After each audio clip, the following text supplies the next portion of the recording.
හරි. ඉස්සෙල්ලාම කුලක ගැන මතක් කරනවා නම් හරි කුලක ගැන මතක් කරනවා නම් ආරම්භක කොටස පටන් ගත්තොත් මේ අවසාන වතාවට කුලක ගැන ඔයගොල්ලෝ ඉගෙන ගන්නේ 11 වසරේදී. හරි අපි මේ වැඩේ පටන් ගන්නේ 7 වසරේදී. 7 ඉඳලා 7 වසර 8 වසර 9 වසර ඒත් එක්කම 10 වසර.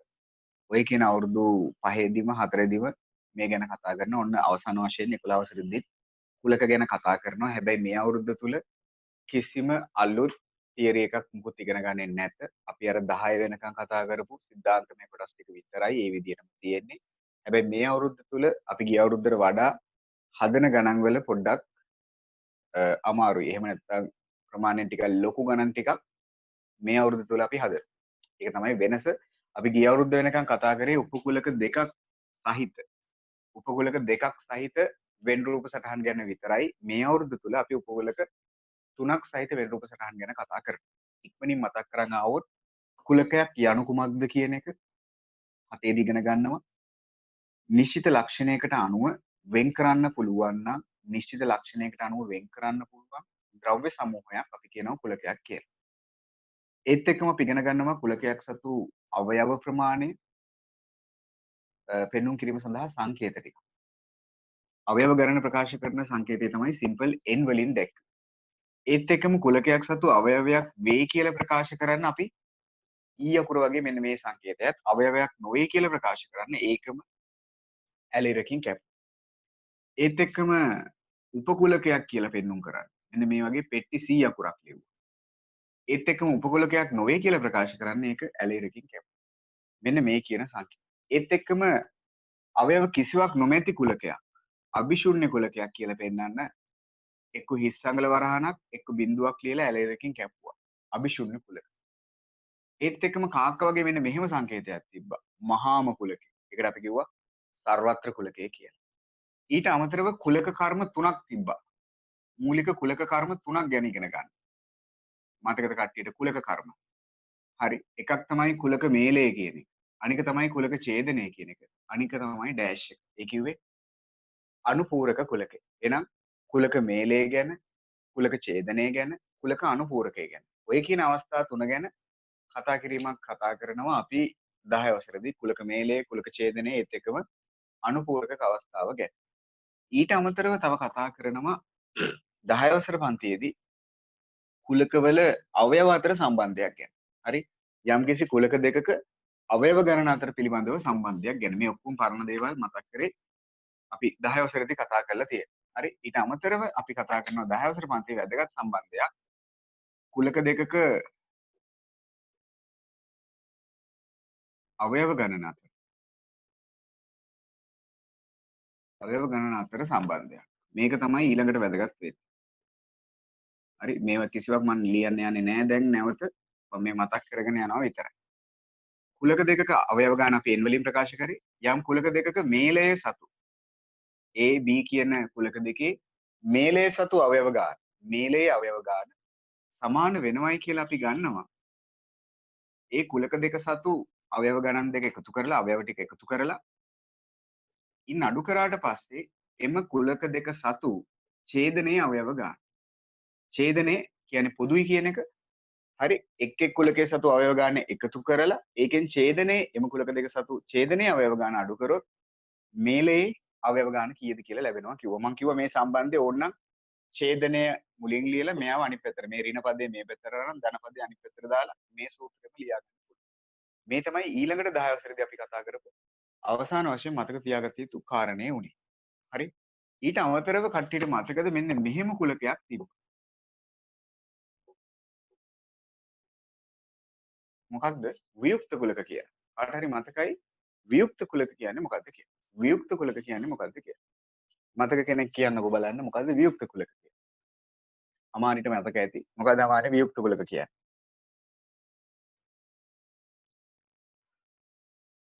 ওই පිළිබඳවත් අපි කතා කරනවා. වියුක්ත කුලක පිළිබඳව.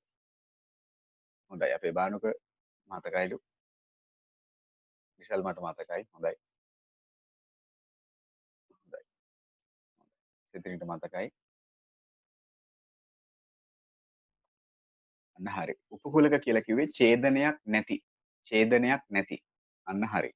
ඒ කිව්වේ කුලක දෙකකට පොදු වෙච්ච අවයව නොමැති නම්. කුලක දෙකටම පොදු වෙච්ච අවයව නැත්නම් එවැනි කුලක යුගලක් අපි කියනවා කිව්වා මොකක් කියලාද? අවියුක්ත කුලක. ඒ කියන්නේ ඡේදනයේ අභිශුන්‍ය වන ඡේදනයක් නොමැති කුලක යුගලක් වියුක්ත කුලක යුගලක් කියලා. මම කිව්වා මතක තියාගන්න කියලා වියුක්තයි කියලා කියන්නේ වෙන් වෙලා කියන. යම් කුලක දෙකක් එකිනෙකට වෙන් වෙලා වෙන්ව පිහිටන කුලක. අපි කියනවා වියුක්තයි කියලා. සරලව මතක තියාගන්න ඔත්ති සංඛ්‍යා කුලකය සහ ඉරට්ට සංඛ්‍යා කුලකය. එතකොට ඔත්ති සංඛ්‍යා කුලකය ගත්තොත් හරි එයාට තියෙන අවයව ටික වෙනමමයි තියෙන්නේ. ඉරට්ට සංඛ්‍යා කුලකය ගත්තොත් ඒකේ තියෙන අවයව ටික වෙනමමයි තියෙන්නේ. ඔත්තෙත් වන ඉරට්ටෙත් වන සංඛ්‍යාවක් අපිට හොයාගන්න බෑ. ඒ කියන්නේ ඡේදනයක් නැහැ.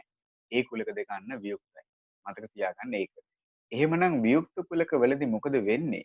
ඔය කියන සම්බන්ධතාවය තුල දැන් මම බෝඩ් එකේ දාලා තියෙන සම්බන්ධතාවය තුල මේලේ සතු අවයව ගාන සමාන වෙනවා එක් එක් කුලකයේ සතු අවයව ගාන එකතුවට විතරක්. මොකද ඡේදනයේ අවයව ගාන. ඒ කිව්ව අර අවසානයේටම තියෙන පදේ ඍණ NA ඡේදනයේ B කියන කෑල්ල කීයක් වෙනවද එතකොට? ඡේදනයේ අවයව ගාන කීයක් වෙනවද එතකොට? මොකද හිතන්නේ? ඡේදනයේ අවයව ගාන කීයක් වෙයිද?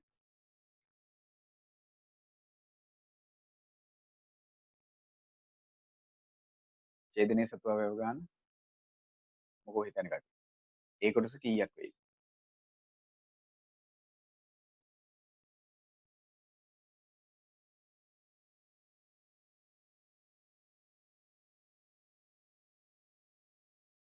අදහසක් එන්නේ නැද්ද කාටවත්?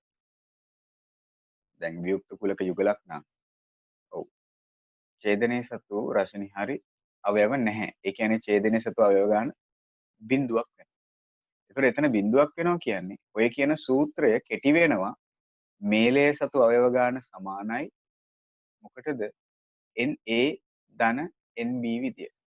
හරි. ඔය කියන අවයව ගාන එතකොට ඡේදනයේ අවයව ගාන බිඳුවක් වෙන හින්දා එහෙනම් මේලයේ සතු අවයව ගාන සමාන වෙනවා A කියන කුලකයේ සතු අවයව ගානත් B කියන කුලකයේ සතු අවයව ගානෙත් එකතු. අන්න ඒකත් පොඩ්ඩක් මතක තියාගන්න. ඔන්න ගිය අවුරුද්ද තුල 10 වසරේදී අපි කතා කරපු කුලක සටහන යන. ඊට අමතරව අර කිව්ව ප්‍රධාන කුලක කර්ම තුන කුලක මේලය කුලක ඡේදනය කුලක අනුපූරක. ඔය කියන කාරණා තුනක්. හරි. මේ අවුරුද්දේ මුල්ම කොටස විදියට අපිට ඉගෙන ගන්න තියෙන්නේ කුලක වෙන් රූප සටහන් ආශ්‍රිත අඳුරු කිරීම ගැන. ඒ කියන්නේ ප්‍රදේශ හඳුනා ගැනීමක් කතා කරන්න හදනවා මේ අවුරුද්ද තුල.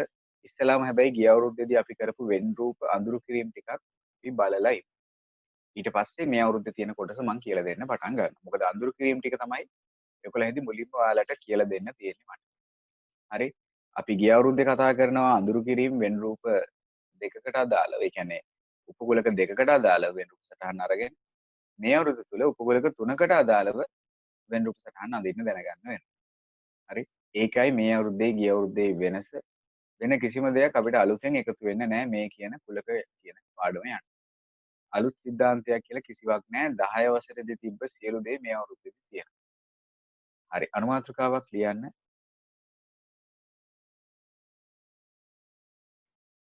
ඉඩ තියන එක කරන්න එපා බානුක පොඩ්ඩක් එහෙම වුණොත් අග ඉඳලා මුලට හරි කරන්න. මොකද අර පාඩම ගොඩක් දිගයි. ජ්‍යාමිති ගොඩාක් තියෙනවා කරන්න ඉදිරියට. ඒ නිසා ඒකට ගොඩක් පිටු ගාණක් යාවි. මොකද ඒක ඉවර කළ නිර්මාණත් කරන්න ඕනේ. ඒ නිසා මම කැමතියි මේ කොටස එක්ක පිටිපස්සේ ඉඳලා ඉස්සරහට පටන් ගන්නවා. පොතේ පිටු ගාණක් ඉඩ තියන්න කියලා මට කියන්න බෑ. මෙන්න මෙච්චරක් ඉඩ තියන්න කියලා. ඒක කීයක් වෙයිද දන්නේ නැහැ. ගොඩක් තියන්න වෙනවා. හරි. මාතෘකාව ලියන්න එහෙමනම් කුලක වෙන් රූප සටහන් තුල කුලක වෙන් රූප සටහන් තුල අඳුරු කර දැක්වීම කුලක වෙන් රූප සටහන් තුල අඳුරු කර දැක්වීම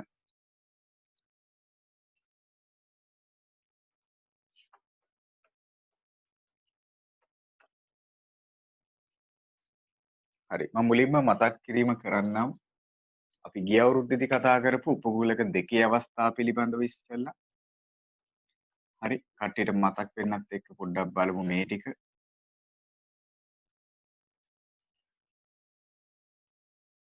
හරි මේ තියෙන්නේ මේලය මාලය විදිහට මතක තියාගන්නයි කිව්වා. ඔන්න උපකූලක දෙකේ අවස්ථාවක්.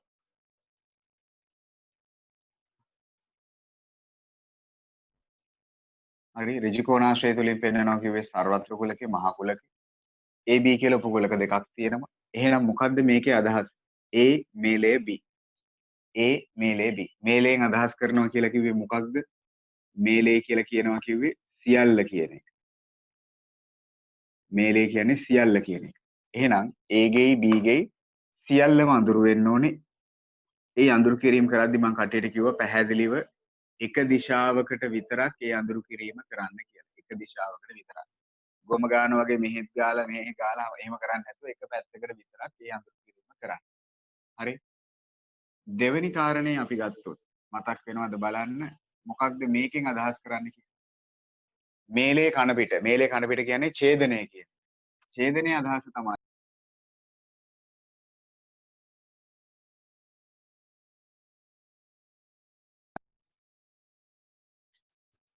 ඡේදනයේ අදහස තමයි පොදුයි කියන්නේ.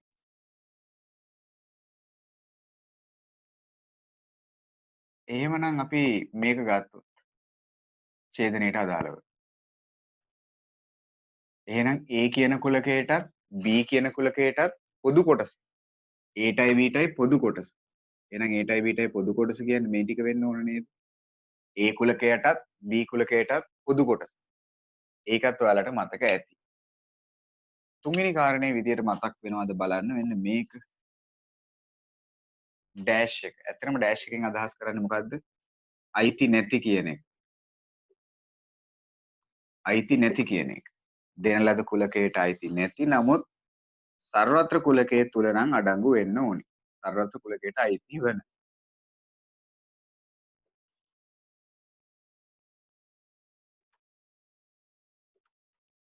එහෙනම් මේකේ අපි A ඩෑෂ් කියලා ගත්තොත් A කියන කුලකයට අයිති නැති. ඒ කියන්නේ A කියන රවුම නැතුව ඒක වහලා අනිත් සියල්ලම අඳුරු වෙන්න ඕනේ. මෙන්න A ඩෑෂ්. A කියන කුලකේ නැතිව අනිත් සියල්ලම. A කියන කුලකය හැර අනිත් සියල්ලම අඳුරු වෙන්න ඕනේ. A කියන කුලකයට අත තියන්න බෑ එතකොට. ඕක තමයි කුලක අනුපූරකය කියලා අපි කතා කරේ. අවසානයේ මෙන්න මේ කතාව හතරවෙනි කාරණේ අපිට ගිය අවුරුද්දේදී වැදගත් වුණා. කාට හරි මතකද මොකද්ද මේකෙන් අදහස් කරන්නේ කියලා? Aට A ඩෑෂ් ඡේදනයේ B. ඇත්තටම මොකද්ද ඔකේ අදහස කියලා?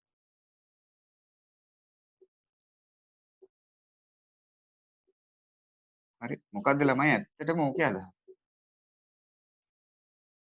මොකද්ද ඇත්තටම A ඩෑෂ් ඡේදනයේ B. ඕකේ අදහස මොකද්ද ඇත්තටම?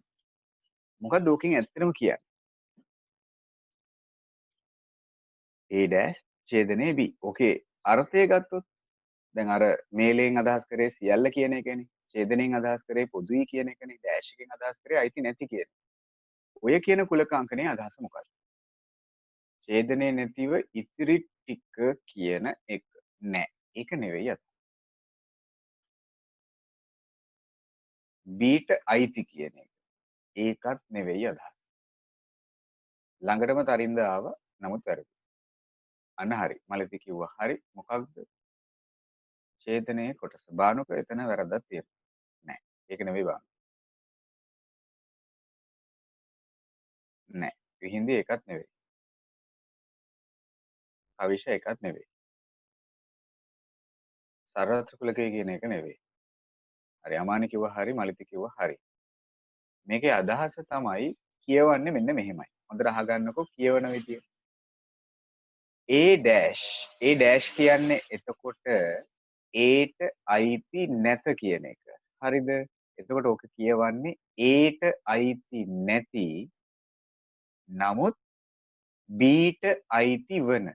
සරලව කියනවා නම් තව දුරටත් Aට අත තියන්න එපා. Aව පාට කරන්න එපා. නමුත් Bව පාට කරන්න. වෙන යම් විදියකින් කිව්වොත් ඔකේ අදහස තමයි අර කිව්ව දෙන්න කිව්ව විදියට Bට පමණක් මේකේ අදහස තමයි Bට පමණක් අයිති කියන එක. Bට පමණක් අයිති කියන එක. දැන් කිව්වොත් B ට අයිති කියන එකයි B ට පමණක් අයිති කියන එකයි කාරණා දෙකක්. B ට අයිති කිව්වොත් B ට අයිති වෙන්න පුළුවන්. හැබැයි B ට පමණක් අයිති කිව්වොත් ඒකේ වෙනස් අර්ථයක් තියෙනවා. ඒ කියන්නේ B ට අයිති කිව්වොත් B ට අයිති බව ඇත්ත. සමහරක් විට තව කාට හරි අයිති වෙන්න පුළුවන්. හැබැයි B ට පමණක් අයිති කිව්වොත් ඒකේ අදහස B ට විතරයිමයි අයිති. ඒ කියන්නේ වෙන කාටවත් අයිති නැහැ කියන එක. හරි මම මීට කලිනුත් 10 දී කිව්වා මම ඔයාට කැමතියි මම ඔයාට පමණක් කැමතියි. ඔය කියන වගන්ති දෙක දෙකක් කියලා. මම ඔයාට කැමතියි කිව්වොත් කැමති විත්තිය ඇත්ත. හැබැයි ඒකෙන් අදහස් කරන්නේ නැහැ කියලා කිව්වා මම ඔයාට විතරමයි කැමති කියලා. එහෙම නැත්නම් මම වෙන කාටවත් අකමැතියි කියලා.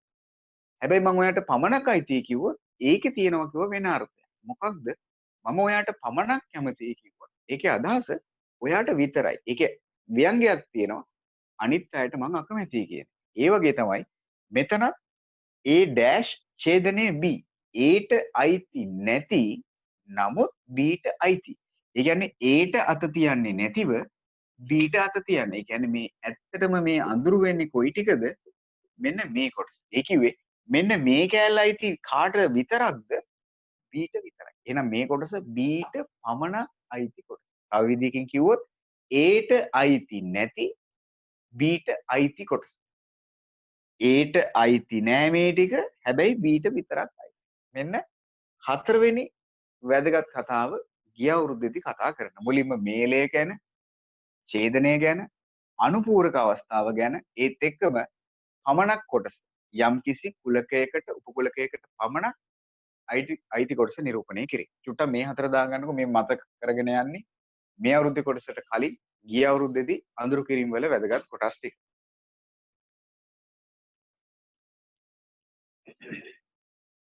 කග්ගලේ කොටස දාගමු. මාතෘකාව ලිව්වනේ.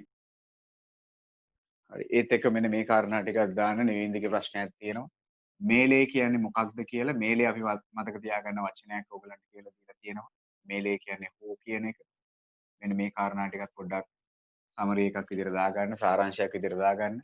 ඡේදනයේ අදහස එහෙමනම් සහ එහෙම නැත්නම් හා කියන එක. මෙන්න මේ කාරණා දෙකත් හරි ඩෑෂ් එකේ අදහස අයිති නොවන කියන එක ඒකත් ඒව ටිකක් මාක් කරගන්න කොටු කරලා. හරි කොටසෙන් කොටස අපිට වැදගත් වෙන දේවල් ටික දාගමු. වැදගත් වෙන කොටස් ටික දාගමු. මේලේ කියන්නේ හෝ කියන අර්ථය, සියල්ල කියන අර්ථය, ඡේදනය කියන්නේ පොදුයි කියන අර්ථය. හරි ඩෑෂ් එකෙන් අදහස් කරන්නේ අයිති නොවන කියන අදහස. ආයිලා අවශ්‍යද?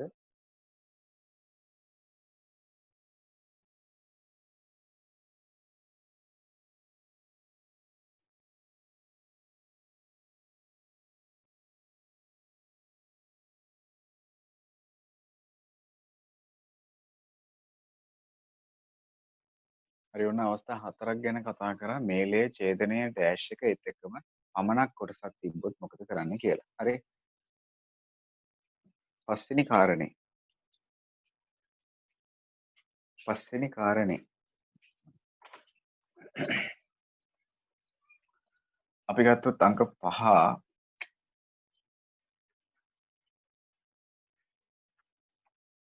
අපිට දුන්න කියලා හිතන්න මෙන්න මෙහෙම අංකනයක්.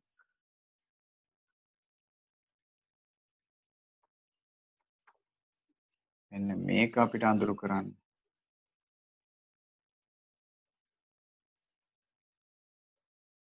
හරි තනි උත්සාහයක් දරන්නකො බලන්න මේක පුළුවන්ද කියලා මතකයෙන් කරන්න පුළුවන්ද අපිට මේ කියන අංකණය හරියට බලලා ඕකේ අදහස අරගෙන පුළුවන්ද කියලා බලමු.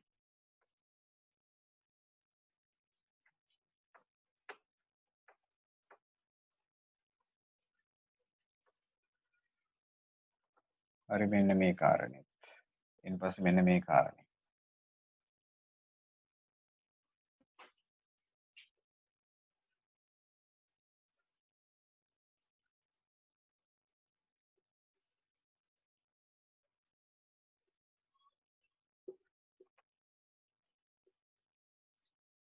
බලමු පුළුවන් වේද කෙනෙක්ට කාට හරි හරියට අඳගන්න කියලා.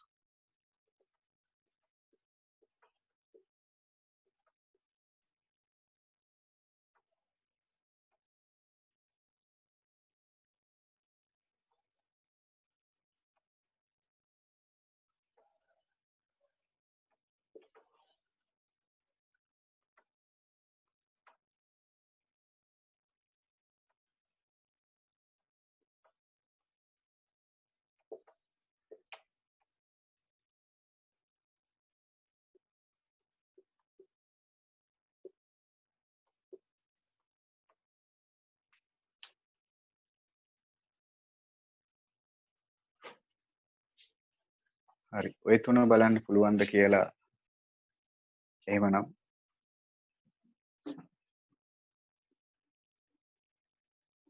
පස්වෙනි එක හරියට තේරුම් ගන්න.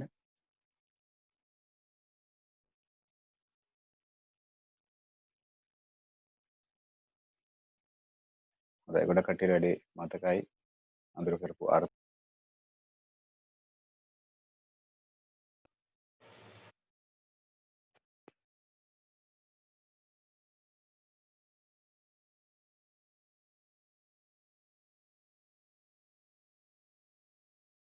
පස්වෙනි එකේ කියලා තියෙන්නේ මේලයේ සම්පූර්ණ එකේ ඩෑෂ්. ඒකේ අදහස මේලය හැරුණු කොට කියන එක. මේලය හැර ඉතිරිය කියන එක. හයවෙනි එකේ පෙන්නලා තියෙන්නේ ඡේදනය කියන කුලකය හැර අනිත් සියල්ල කියන එක. එහෙම නැත්නම් ඡේදනයේ අනුපූරක. පස්වෙනි එකේ පෙන්නලා තියෙන්නේ මේලයේ අනුපූරකය. හයවෙනි එකේ පෙන්නලා තියෙන්නේ ඡේදනයේ අනුපූරක. හත්වෙනි එක කලින් වගේම තමයි A ඩෑෂ් ඡේදනයේ B. හැබැයි වෙන විදියකින් තමයි අපිට රූප සටහන දක්වලා තියෙන්නේ. මොකක්ද? හරි රූප සටහන දක්වලා තියෙන්නේ උපකුලකයක් විදියට. එතනදී A කියන කෙනා B කියන කෙනාගේ පැටියෙක් විදියට ඉන්නේ. B ගේ බඩ ඇතුලේ A ඉන්නේ. ඒ නිසා අපිට හත්වෙනි එකේදී කියන්න පුළුවන්. හරි හත්වෙනි එකේදී කියන්න පුළුවන්. සමහරකට යට කොටස පේන්නේ නැතුව ඇති. මම මේක උඩට කරලා දෙන්නම්. හරි හත්වෙනි එකේදී මෙන්න මෙහෙම දෙයක් නේ කියන්නේ.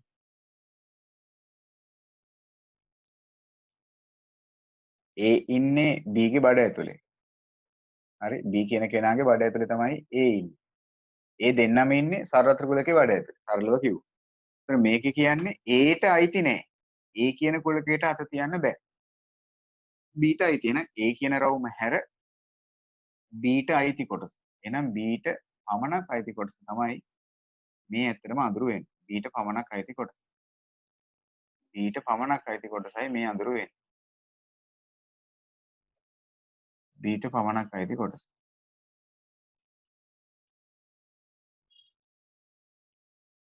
හරි. A කියන කොටස හැර Bට පමණක්. A කියන කොටස හැර Bට පමණක් අයිති කොටස. ඔන්න ඔය ටිකයි ඔතන අඳුරු වෙන්නේ. මෙතනදී විශේෂ අවස්ථාවක් මොකද්ද විශේෂ අවස්ථාව? A කියන කෙනා පෙට්ටි 100කට අදහස උපකුලකයක් කියන එක. B කියන කුලකය. A උපකුලකයක් වේ කාගේද? B ගේ. මේක අපි වචනෙන් කියනවා නම් A උපකුලකයකි B හි. A උපකුලකයකි B හි. එහෙම නැත්නම් B කුලකය. B කුලකය කියලා ගන්නකො. හරි A කියන කෙනා පැටියෙක් වෙනවා කාගේද? B කියන ප්‍රධාන කුලකයේ ඇතුළේ. මේක ගත්තොත් ඔයාලා කිව්ව දේ හරි. A මේලේ B ගේ ඩෑෂ් එක කියන්නේ මේලය හැර අනිකුත් සියල්ල. ඒ කියන්නේ වටේ ටික. ගොඩක් කට්ටිය මේ කාරණේ කිව්වා. මෙන්න මේ කොටස ගැන. ඒක හරි. A මේලේ B කියන්නේ මේලය හැර ඉතිරිය කියන එක. මේලය නැතිව ඉතිරිය කියන එක. එතකොට මෙතන අදහස එහෙමනම් මෙතන අදහස එහෙමනම් ඡේදනය නැතිව ඉතිරිය කියන එක. එතකොට ඡේදනය කියන්නේ මේ මැද කොටසනේ. ඒටයි B ගේ ඡේදනය. A ගේ B ගේ ඡේදනය කියන්නේ අර මැද තියෙන ටික. එහෙනම් මැද තියෙන ටික වහලා අනිත් සියල්ලම. එතකොට එළිය ටිකක් එනවා. සියල්ල කියන්නේ එළිය ටිකක් එන්න එපේ. එහෙනම් ඡේදනය හැර අනිත් සියල්ල නෝකනම් අපේ අය වරද්දගෙන ඇති. ගොඩක් විට වටේ ටික නැතුව තමයි අඳුරු කරලා ඇත්තේ සමහරක් විට. හරි. මෙන්න මෙහෙම.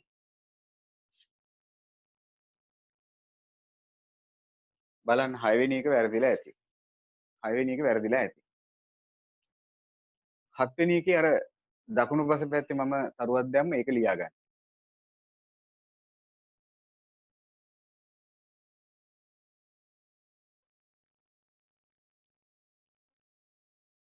හරි. ඒක පොඩ්ඩක් දාගන්න දකුණු පස තරුවක් දාලා තියෙන එක.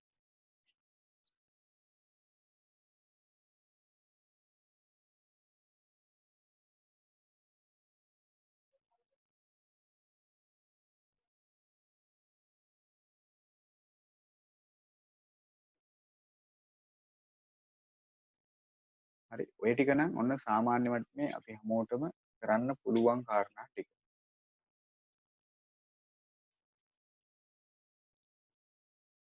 නෙවින්දි 6 වෙනි එකේ කියන්නේ හරිද?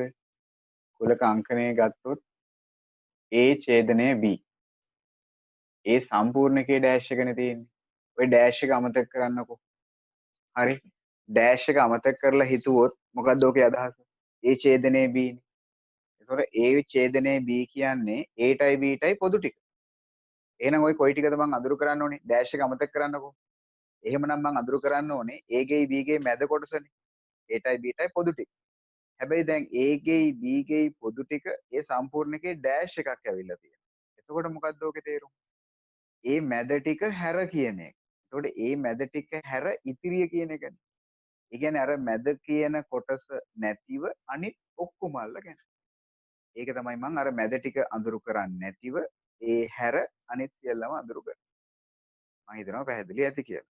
ඒ වගේ අවස්ථාවක් ආවොත් කරන්න තියෙන එකම දේ ඉස්සෙල්ලා ඩෑෂ් එක අමතක කරලා හිතන්න. හරි ඩෑෂ් එක අමතක කරලා හිතලා ඊට පස්සේ හිතන්න මොකක්ද එහෙමනම් ඩෑෂ් එක ආවොත් වෙන්නේ කියලා. හරි ඩෑෂ් එක වගේ හරි ආවොත් මොකද්ද කියන්නේ? ඩෑෂ් එකෙන් හැමතිස්සෙම කියන්නේ අයිති නැත කියන එක. ඒතර උතන කියන්නේ ඡේදනයේ අනුපූරකය. ඡේදනය නැතුව කියන. හරි?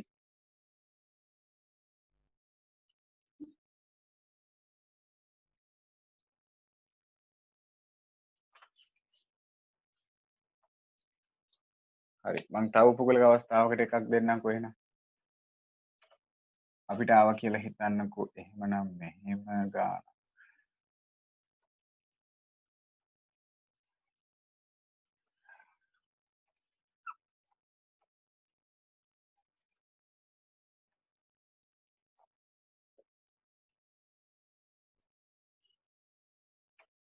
හරි. ඕක බලන්නකෝ. උපකුලක අවස්ථාවක් ඉස්සෙල්ලා වගේම ඒ උපකුලකයක්ලු B ගේ අපිට අඳුරු කරන්න තියෙනවා A මේලේ B.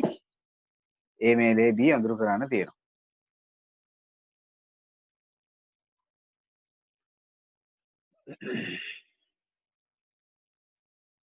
මේලේ කියලා කිව්වේ සියල්ල කියන එක. හරි? මේලේ කිව්වේ සියල්ල කියන එක. A ගේ B ගේ සියල්ල කියන එක.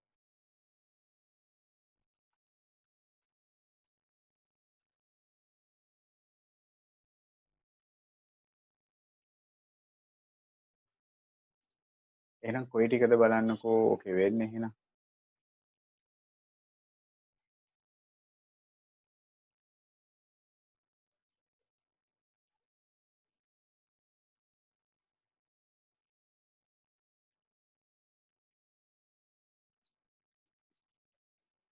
එහෙනම් A මේලේ B කියන්නේ A ගේ B ගේ සියල්ල. A ගේ B ගේ සියල්ලම කියන එකනේ.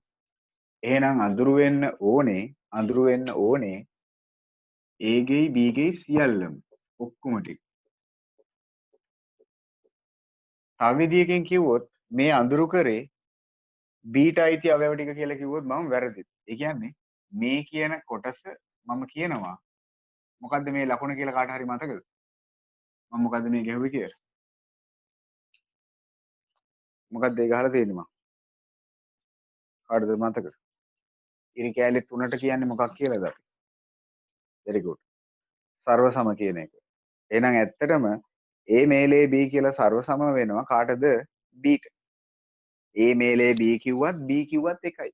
ඇයි ඉතින් B ගේ බඩ ඇතුළේනේ ඔය ඔක්කොම පාට කරලා තියෙන්නේ. එයාගේ බඩ ඇතුලේ ඉන්නවා A කියන කෙනෙක්. ඒක හරි. නමුත් ඇත්තටම A මේලේ B කියලා අඳුරු කරේ මොකක්ද වෙනම විදියකින් Bම තමයි. හරි. ඔන්න උපකුලක දෙකේ අවස්ථාවක් එහෙමයි. දැන් ටිකක් වෙනස් දේවල් ටිකක් කතා කරමු. ගිය අවුරුද්දේදී අපි කතා කරමු. මෙතනට වෙනකන් මේලේ ඡේදනය නෙවෙයි දැන් හරි ඇති. මොකක්ද අර්ථය කියන එක පිළිබඳව ඔයගලන්ට පොඩි අදහසක් දැන් ඇති. මට අවශ්‍ය වුණේ මේලේ ඡේදනය සහ අනුපූරකය මතක් කිරීම. හරි. මේලේ මතක් කිරීම, ඡේදනය මතක් කිරීම, ඒත් එක්කම අනුපූරකය මතක් කිරීම. ওই ටික අමතක කරගන්න නැතුව තියාගන්න. හරි.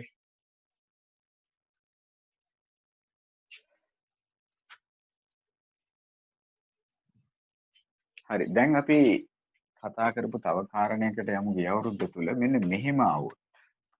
දැන් මේවා අපිට එකපාර ගන්න පුළුවන් ඒවා මේ අටම. හරි. මෙන්න මෙහෙම කාරණයක් ආවොත්. මෙන්න මේ වගේ එකක් ආවොත්. ඔන්න දැන් වැදගත් කොටසක් කියන්න හදන්නේ. A dash ඡේදනය B dash. හරි. කියවනවා නම් මේක Aට අයිති නැති Bටත් අයිති නැති පොදු දේවල් මොනවාද කියන එක. Aටත් අයිති නැති Bටත් අයිති නැති කියන එකේ පොදු දේ. මේ වගේ අවස්ථාවක් අපිට ටිකක් හිතෙන් ගන්න අමාරු හින්දා මෙන්න මෙහෙම දෙයක් කරන්න පුළුවන්. මේ වගේ අවස්ථාවක් තිබ්බොත් මේක කොටස් දෙකකට කඩාගන්න. මේ කුලකේ එකක් විදියට මේ කුලකේ තව එකක් විදියට. කොටස් දෙකකට මේක කඩා ගන්න. හරිද? ඉස්සල්ලාම එහෙමනම් මේකදී අපිට වෙන් රූප දෙකක් පාවිච්චි කරන්න වෙනවා එකපාර ගන්න බැරි හින්දා. මුලින්ම මම එක වෙන් රූපයක් අරගෙන ඒකේ මේ ටික ලකුණු කරලා ඉන්න. කොටස් දෙකක් තියෙනවානේ හොඳට බලා ගන්න දැන්. හරි? මේ කියන කුලකය කොටස් දෙකකට කුලක දෙකක් බවට කඩා ගන්න. මුලින්ම ඔයාලා මොකද කරන්න ඕනේ? මේ කියන පළමු කුලකේ මාක් කරගන්න. ඒ කිව්වේ A dash. මොකද්ද A dash කියන්නේ? A dash කියන්නේ Aට අයිති නැහැ කියන්නේ. එහෙනම් A කියන කුලකය හැර ඉතිරිය කියන එක. එහෙනම් A කියන රවුම වහලා අනිත් ටික අඳුරු කරන්න කරුණාකර එක පැත්තකට අඳුරු කරන්න. එක දිශාවකට අඳුරු කරන්න. ඒ හැර ඉතිරිය කියන එක. ඒ නැතිව ඉතිරිය කියන එක. හරිද? ඊට පස්සේ එහෙනම් ඔන්න A dash පාට කරා. හරිද? ඊළඟට මොකද්ද කියන්නේ කරන්න කියලා B dash. ඊළඟ කුලකේ මොකද්ද B dash. මොකද්ද B dash කියන්නේ එතකොට? B dash කියන්නේ B හැර කියන එක. ඒ කියන්නේ B කියන රවුම නැතිව අනිත් සියල්ල. ඒක අඳුරු කරන්න එහෙමනම් අනිත් පැත්ත. හරි? එහෙනම් B හැර ඉතිරි සියල්ල කියන්නේ B හැර. එහෙනම් B කියන රවුම හැර අනිත් සියල්ල. ඒක පාට කරමු අනිත් පැත්ත. අර පාට කරපු පැත්තට ප්‍රතිවිරුද්ධ පැත්ත. එහෙනම් B කියන රවුම නැතිව අනිත් සියල්ල අඳුරු කරන්න. B කියන රවුම නැතුව අනිත් සියල්ල අඳුරු කරන්න. B කියන එක්කෙනාට අත තියන්න එපා. එහෙම අඳුරු කරාට පස්සේ බලන්න හරිද? B කියන රවුම හැර අනිත් සියල්ල අඳුරු කරන්න. එහෙම අඳුරු කරාට පස්සේ බලන්න ඇත්තටම කොයි ටිකද අඳුරුනේ කියලා. ඇත්තටම බලන්න කොයි ටිකද අඳුරු වෙලා තියෙන්නේ. එතකොට මේ ටික නම් මුකුත්ම වෙලා නැහැ. හරිද? අනිත් සියල්ල පාට වෙලා තියෙන. හැබැයි ඒගොල්ලෝ අපෙන් බලාපොරොත්තු වෙන්නේ ඒ ඇඳපු කුලක දෙකේ මොකක් ගැනද? මේලේ ගැනද ඡේදනය ගැනද? ඒ ඇඳපු කුලක දෙකේ මොකක් ගැනද මේගොල්ලෝ බලාපොරොත්තු වෙන්නේ? ඡේදනය වෙච්ච කොට. ඒ කිව්වේ අපි මේ පැත්තට ගහපු ඉරි ඒත් එකම මේ පැත්තට ගහපු ඉරි. මේ පැත්තට ගහපු ඉරි මේ පැත්තට ගහපු ඉරි ඡේදනය වුණේ කොයි ටික? හරියටම නිරීක්ෂණය කරලා බලන්න දෙපැත්තටම ගහපු ඉරි කැපිලා තියෙන්නේ. ක්‍රොස් වෙලා තියෙන්නේ කොයි ටිකද? හරියට බැලුවොත් ඒ ගත්තේ ක්‍රොස් වෙලා තියෙන ටික ගත්තොත් මොකද්ද කියලා අපි ආපහු අලුත් වෙන් රූපයකට ගත්තොත් අවසාන ප්‍රතිඵලය අපි මේ අඳපු කුලක දෙකේ අවසාන ප්‍රතිඵලය මම ගත්තොත් අවසානයේ මොකක්ද ඇත්තටම අඳුරුනේ කියලා. මේ පැත්තට ගහපු ටිකයි මේ පැත්තට ගහපු ටිකයි ක්‍රොස් උනේ ඇවිල්ලා මෙන්න මේ වටේ කොටස් ටික. අනිත් ටිකේදී එක පැත්තකටයි වෙලා.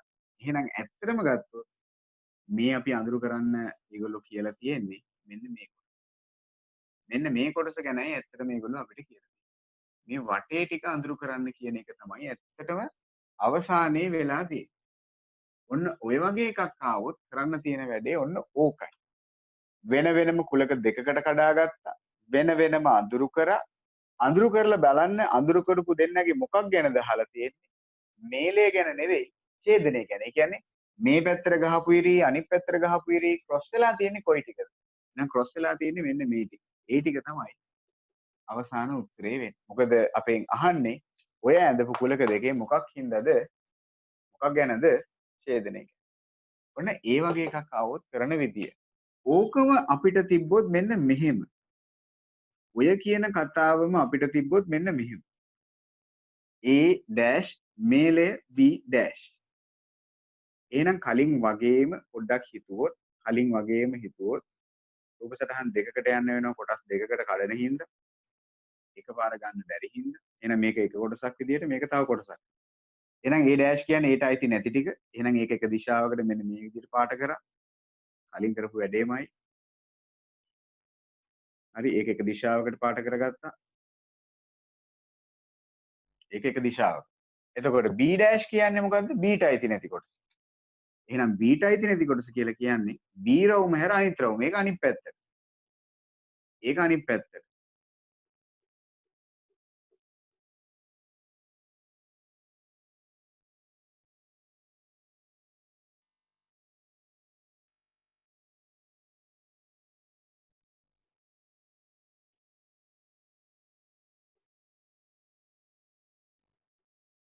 ඒක මං අනිත් පැත්ත. හරි එහෙනම් B රවුම හැර ඉතිරි ටික. මුලින් A රවුම හැර ඉතිරි ටික. එතකොට දැන් අවසාන ප්‍රතිඵලය මොකක්ද? අවසාන ප්‍රතිඵලය මොකක්ද? ඔය ඇඳපු කුලක දෙකේ මොකක් ගැනද අපෙන් අහන්නේ? මොකක් ගැනද අපෙන් අහන්නේ? ඉස්සෙල්ලා ඇහුවේ ඡේදනේ. ඒ ඇඳපු කුලක දෙකේ ඡේදනේ. ඒ කියන්නේ දෙකටම පොදු වෙච්ච ටික. ඒ කියන්නේ ක්‍රොස් වෙලා තිබ්බ ටික. ඒ ටික තමයි අර. දැන් හැබැයි අහන්නේ ඒ ඇඳපු කුලක දෙකේ මේලේ ගැන. මේලේ කියන්නේ පාට වෙලා තියෙන සියල්ල. මේලෙන් කිව්වේ ඉස්සෙල්ලාම පටන් ගන්න වෙලාවේ සියල්ලනේ. ඒ කියන්නේ පාට වෙලා තියෙන ඔක්කොම කියන එක. අඳුරු වෙලා තියෙන ඔක්කොම කියන එක. එහෙනම් A කුලකයේ තුල B කුලකයේ තුල අඳුරු වෙලා තියෙන සියල්ලම ගැනයි මේ අදහස් කරන්නේ. ඒ කිව්වේ මේ ටික මේ සුදු ටික නැතිව අනිත් ඔක්කොම ටික ගැන. සුදු ටික නැතිව අනිත් ඔක්කොම ටික. ඒක එක දිශාවකට පාට කරලා පෙන්වනවා නම් හරි. එහෙනම් අවසානයේ පාට වෙන්න ඕනේ මේ මැද කොටස හැර අනිකුත් සියල්ලම අඳුරු වෙන්න ඕනේ. මැද ටික නැතුව මේ මැද ටික නැතුව අනිත්. ඔන්න මේ වගේ අවස්ථා ආවොත් කරන්න තියෙන දේ. එන චුට්ටක් ඔලුවට ගන්න. ඡේදනයක් තිබ්බොත් ඔයාලා ගන්න ඕනේ මේ පැත්තට ගහපු ඉරි මේ පැත්තට ගහපු ඉරි දෙපැත්තම ක්‍රොස් වෙලා තියෙන ටික. මෙන්න මේ ටික. මේව. හරි. හැබැයි මේලේ තිබ්බොත් ඕගොල්ලෝ ගත යුතුයි මේ පැත්තට ගහුවා තිබ්බත් මේ පැත්තට ගහලා තිබ්බත් මේක ක්‍රොස් වෙලා තිබ්බත් ඔක්කොම ටික ගන්න ඕනේ ඡේදනයක් තියෙද්දි. මේලයක් තියෙද්දි ඡේදනයක් තියෙද්දි ගන්න නම් අර ටික විතරයි. ක්‍රොස් වෙලා තියෙන ටික විතරයි. මේලයක් තියෙද්දි මේ පැත්තට ගහපු ඉරි අනිත් පැත්තට ගහපු ඉරි ක්‍රොස් වෙලා තියෙන ඒවා ඔක්කොම ගන්නවා මේලේදී. ඡේදනයේදී ගන්න අර ක්‍රොස් වෙලා තියෙන ටික විතරයි. ඔන්න ඔය කොටස තමයි ඇත්තටම වැදගත් වෙන්නේ අපේ මේ අවුරුද්දේ කොටස කියලා දෙන්නේ. හරිද? මේ අවස්ථා දෙකක් දාගන්න මේක පැත්තක කොටු කරලා දාන්න.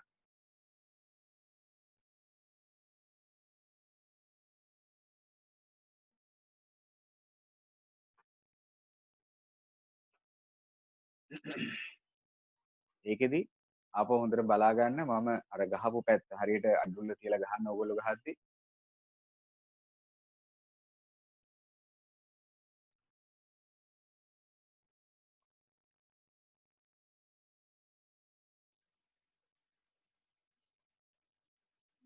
හරි දැන් කතා කරන්න හදන්නේ දැන් මෙච්චර වෙලා කතා කරේ උපකූලක දෙකක් සහිත ඒවා ගැන විතරයි. දැන් කතා කරන්න හදන්නේ උපකූලක තුනක් සහිත ඒවා ගැන.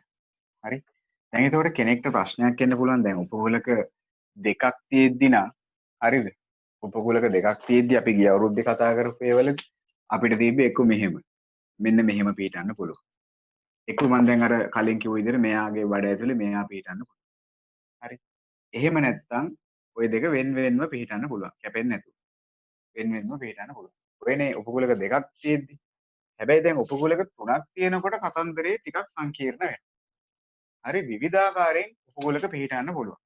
එක්ක මේ කියන උපකූලක තුන මෙන්න මෙහෙම කැපෙන්න පුළුවන්. හරි. එහෙම නැත්නම් උපකූලක තුන මෙන්න මෙහෙම කැපෙන්න පුළුවන්. හරිද? එහෙම නැත්නම් මෙහෙම වෙන්නත් පුළුවන් නේද? කොහොම තියෙන්නත් පුළුවන්. රවුම් තුන එකකට එකක් ඇතුලේ තියෙන්න පුළුවන්.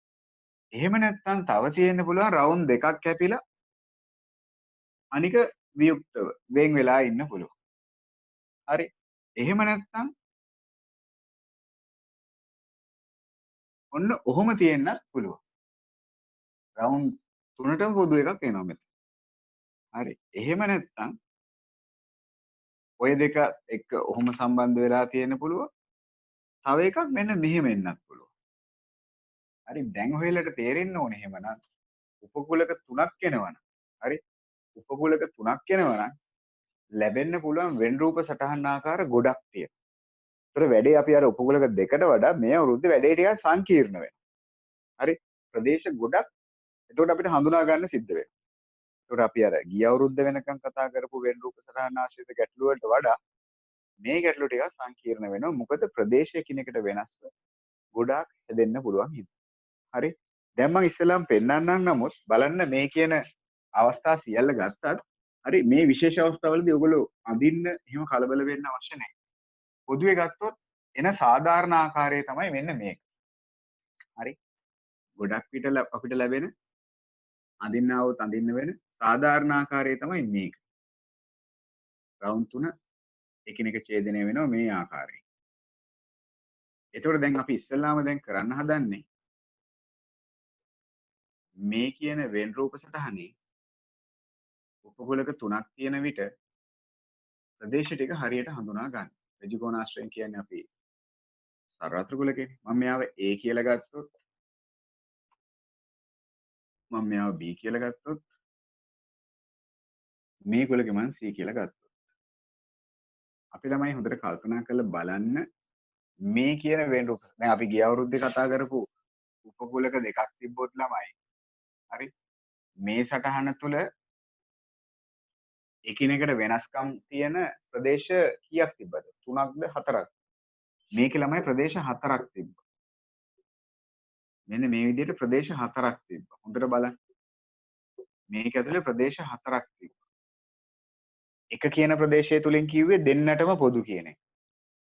දෙක කියන ප්‍රදේශය තුලින් කිව්වේ Aට අයිති නෑ හැබැයි Bට අයිති කොටස. ඒ කියන්නේ Bට පමණක් අයිති කොටසක් තිබ්බා. තුන කියන ප්‍රදේශය තුලින් කිව්වේ එයා Bට නම් අයිති නෑ හැබැයි Aට අයිති. එහෙම නැත්නම් Aට පමණක් අයිති කොටසක් තිබ්බා. එහෙනම් දෙන්නටම අයිති Bට පමණක් අයිති Aට පමණක් අයිති. ඊට අමතරව A හෝ Bට අයිති නැති. එහෙම නැත්නම් සර්වත්‍ර කුලකයට පමණක් අයිති කොටසකුත් තිබ්බා. ඒ කියන්නේ ප්‍රදේශ 4ක් අපි ගිය අවුරුද්දේ කතා කරපු වෙන් රූප සටහනේ තිබේ ප්‍රදේශ 4යි.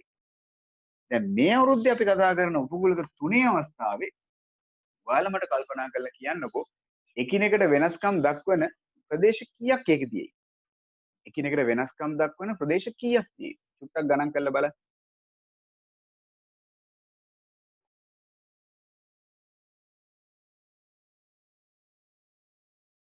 හොඳයි. කට්ටිය දැක්කා. හොඳයි ගොඩක් කට්ටිය කියනවා 8යි කියලා.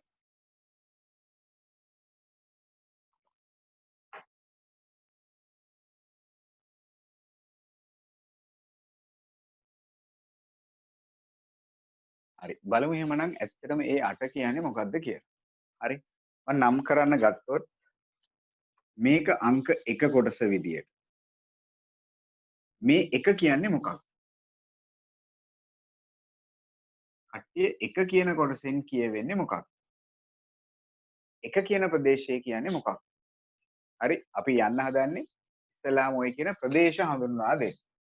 ඊට පස්සේ මෙන්න මේ 2 කියන කෑල්ල මොකක්ද? 3 කියන කෑල්ල මොකක්ද? හරි. මම රවුම අයින් කරන්න නැත්නම් වැරදි අර්ථයක් ඒවි තව උපකුලකයක් තියෙනවා කියලා. මේක 2 කියලා ගන්නම්කෝ.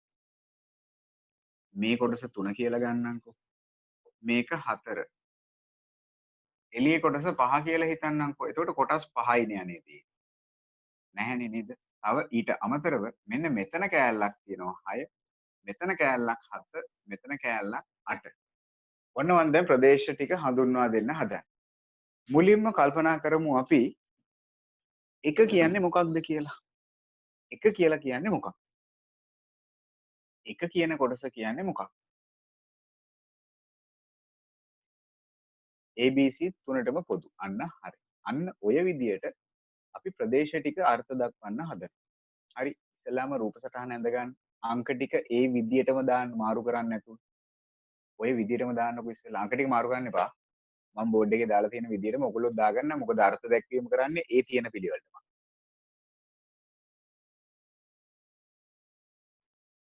අපි එකින් එක අර්ථ දැක්වීම කරමු ඊට පස්සේ.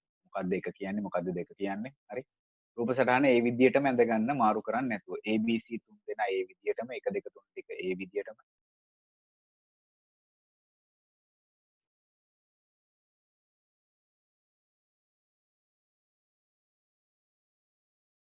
කවුද මේ විදූෂ නෙත්මල් කියන්නේ? මම දන්න ළමෙක් නෑනේ එහෙම ළමෙක්. කවුද ඒ නමින් ඉන්නේ? ඊළඟට Vivo 18යි 20 කෙනෙක් ඉන්නවා. කවුද කියන්න පෙයත්?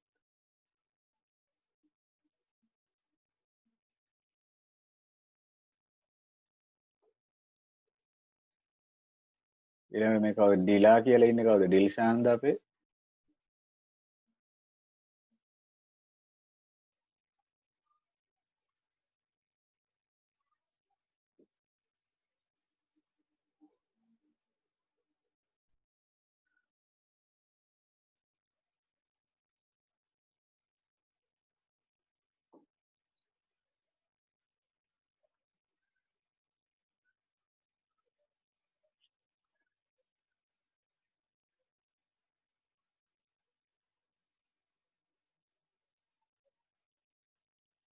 හරි ඩිල්ෂාන් ඇවිල්ලා පළවෙනි වතාවට.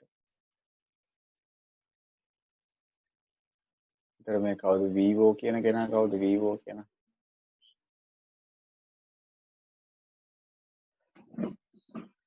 මම හිතන්නේ රසික කියන්නේ මිහික වෙන්නේ නැති නේද? මට මතක විදියට.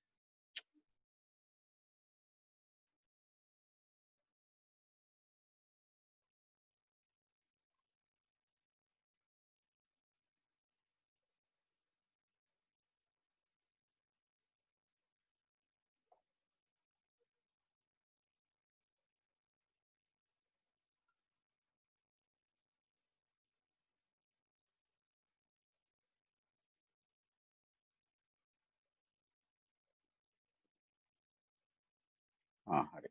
සඳුනිත් කවුද අපේ මෙලනිත් සම්බන්ධ වෙලා හොඳයි.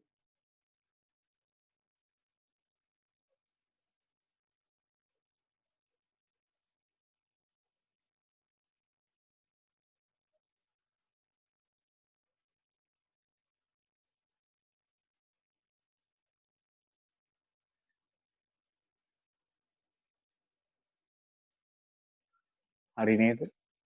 ලියාගමුද අර්ථ දැක්වීම් ටික? හොඳයි.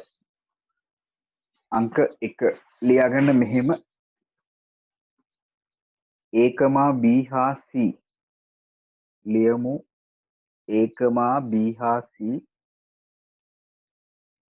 යන තුනටම අයත්. යන තුනටම අයත්. තුන් දෙනාටම අයිති.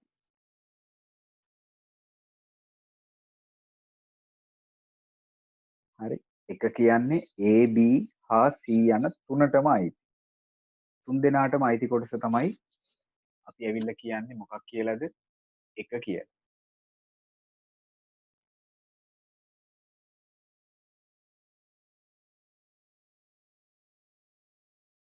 හරි. ඊට පස්සේ අංක 2 B අංක 2 කියන්නේ මොකක්ද එතකොට? ළමයි අංක 2 කියන්නේ එක්කෙනෙක් නම් කිව්වා හරි. ඒකද අනිත් අයත් හිතන්නේ.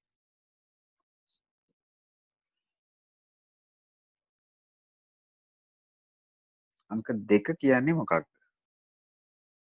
අන්න හරි. අංක 2 කියන්නේ එහෙමනම් ඔව් ගොඩක් කට්ටියට අදහසක් තියෙනවා. ඒ අංක 2 කියන කෑල්ල B ට විතරයි අයිති. ඔව්. එහෙනම් අංක 2 කියන්නේ B ට පමණක් අයත්. දාගන්න. අංක 2 කියන්නේ B ට පමණක් අයත්. ඔළුවේ අන්ඩර්ලයින් වෙන්න ඕනේ පමණක් කියන වචනේ. B ට අයිති කිව්වොත් වැරදි. හොඳේ. B ට පමණක් අයත්. අංක 2 කියන්නේ B ට පමණක් අයිති කොටස. එහෙනම් අංක 3 තනිව ලියන්න බලන්න. අංක 3යි අංක 4යි. අංක 3යි අංක 4යි තනිව ලියන්න බලන්න.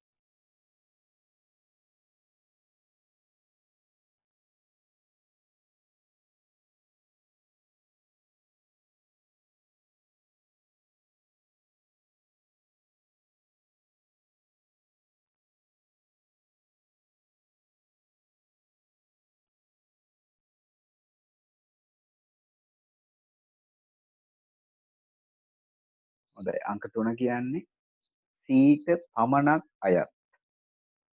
අංක 4 කියන්නේ එහෙමනම් A ට පමණක් අයත්. හරිනේ? අංක 3 කියන්නේ C ට පමණක් අයත්. අංක 4 කියන්නේ A ට පමණක් අයත්. ඒක හරි. අවුලක් නැහැනේ. දැන් අංක 5 ලියන්න බලන්න. අංක 5 මෙන්න මෙහෙම ලියන්නකෝ. A හෝ B හෝ C හෝ A හෝ B හෝ C ට A හෝ B හෝ C ට අයත් නොවන A හෝ B හෝ C ට අයත් නොවන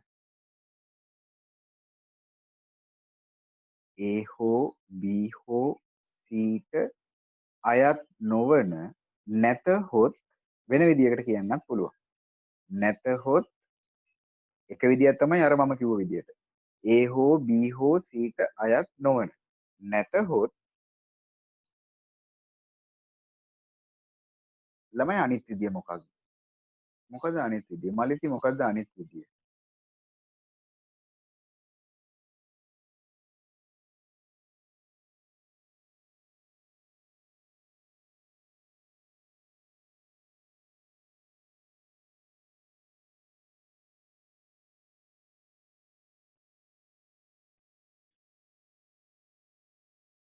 සර්වත්‍ර කුලකයට අයිති කියන එක. එහෙමද? අන්න හරි. විදූෂ හරි. අන්න එතනයි කතාව එන්න ඕනේ. මලිති එතන එන්න ඕන නේද? තව කෑල්ලක්. අන්න හරි. නැතහොත් සර්වත්‍ර කුලකයට අයිති කිව්වොත් නම් වැරදි. හොඳේ. සර්වත්‍ර කුලකයට අයිති කිව්වොත් වැරදි. වෙන්න ඕනේ මොකක්ද? සර්වත්‍ර කුලකයට පමණක් අයත්. එහෙනම් 5 යටතේ ලියන්න නැතහොත් සර්වත්‍ර කුලකයට පමණක් අයත්. සර්වත්‍ර කුලකයට පමණක් අයත්. අන්න ඒකයි හරි වෙන්න ඕනේ. 5 කියන්නේ සර්වත්‍ර කුලකයට පමණක් අයත්. ඔන්න පහසුවෙන්ම හඳුනා ගන්න පුළුවන් කොටස් 5. 1 කියන්නේ 3 දෙනාටම අයිති. 2 කියන්නේ B ට පමණක්. 3 කියන්නේ C ට පමණක්. 4 කියන්නේ A ට පමණක්. 5 කියන්නේ ඔය 3 දෙනාගෙන් එක්කෙනෙක්ටවත් හෝ අයිති නැතිනම් සර්වත්‍ර කුලකයට පමණක් අයිති කියන එක. ඔන්න දැන් ඊළඟට කියන්න හදනවා වැදගත්ම කොටස් 3. අංක 6 කියන්නේ මොකක්ද? අන්න දැන් චුට්ටක් හිතන්න තියෙනවා. හොඳයි. පාරමී එක උත්තරයක් කිව්වා. සනුදත් උත්තරයක් කිව්වා. සනුද කියන කතාව හරි. පාරමී කිව්ව කතාවේ පොඩි අවුලක් තියෙනවා. හොඳයි. නිසල්ම කියන කතාවත් හරි. හොඳයි. මට හිතෙන්නේ කට්ටිය ඉස්කෝලේදී කරලා වගේ. හොඳයි. බානුකත් හරි, විදුෂත් හරි.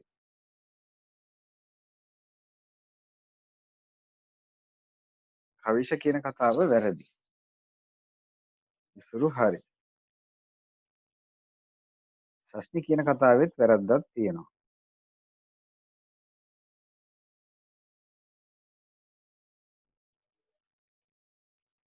හරි. රශිනී කිව්ව කතාවත් හරි. මෙන්න මේකයි කට්ටිය කතාව. හරිද? දැන් ගොඩ උත්තර දෙකක් කට්ටිය කිව්වා. එක උත්තරයක් තමයි කට්ටිය කිව්ව අංක 6 කියන්නේ හොඳට බලා ගන්න.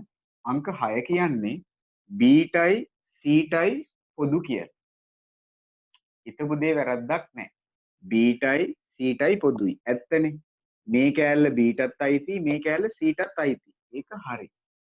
හැබැයි එතකොට අර මං කිව්වා වගේ මම ඔයාට කැමති මං ඔයාට විතරක් කැමතියි වගේ මෙතන පොඩි වෙනසක් තියෙනවා. මොකද මම කියන්නේ මේ කොටස b ටයි c ටයි අයිති කිව්වොත් ඇයි එතකොට මේ එක කියන මෙන්න මේ හරිය b ටයි c ටයි පොදු නැද්ද? ඒගොල්ලන්ටත් පොදුයි තමයි. එතකොට හැබැයි 6 කියන කෙනාගේ විශේෂත්වයක් තියෙනවා. මේ ඉඩම් කෑල්ලේ විශේෂත්වයක් තියෙනවා. මේ වෙන් රූපේ මේ කොටස තුල විශේෂත්වයක් තියෙනවා. මොකද්ද විශේෂත්වය? මේ දෙන්නටම අයිති තමයි. හැබැයි මෙන්න මේ කෑල්ල ඒට අයිති නෑ නේද? අන්න ඒක තමයි විශේෂත්වය. මොකක්ද? B හා C ට අයිති නමුත් ඒට අයිති නැත කියන එක.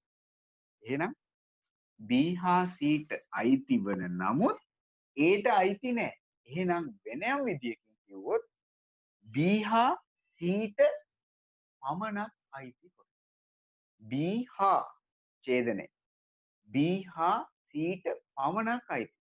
B හා C ට අයිති කිව්වොත් වැරදි ඒක. ඒ මොකද B හා C ට අයිති කිව්වොත් මේ මුළු කෑල්ලම B හා C ට අයිති. ඒ කියන්නේ අංක 1 කියන ඉඩමත් අයිති 6 කියන ඉඩමත් අයිති දෙන්නටම. හැබැයි 6 කියන ඉඩම අයිති කාට විතරක්ද? B හා C ට පමණයි. අන්න ඒකයි ඕකේ වැදගත්කම. හරි එහෙනම් අංක 6 යටතේ ලියා ගන්න මෙහෙම. අංක 6 යටතේ ලියා ගන්න මෙහෙම. B හා C ට පමණක් අංක 6 යටතේ B හා C ට පමණක් අයිති. B හා C ට පමණක් අයිති. B හා C ට පමණක් අයිති කොටස. B හා C ට පමණක් අයිති. එහෙනම් එතන ඉන්නේ කවුද? B හා C පමණයි. B හා C පමණයි. ඒක නැවතත් කියනවා හොඳට ඔලුවට ගන්න. B හා C ට පමණක් අයිති.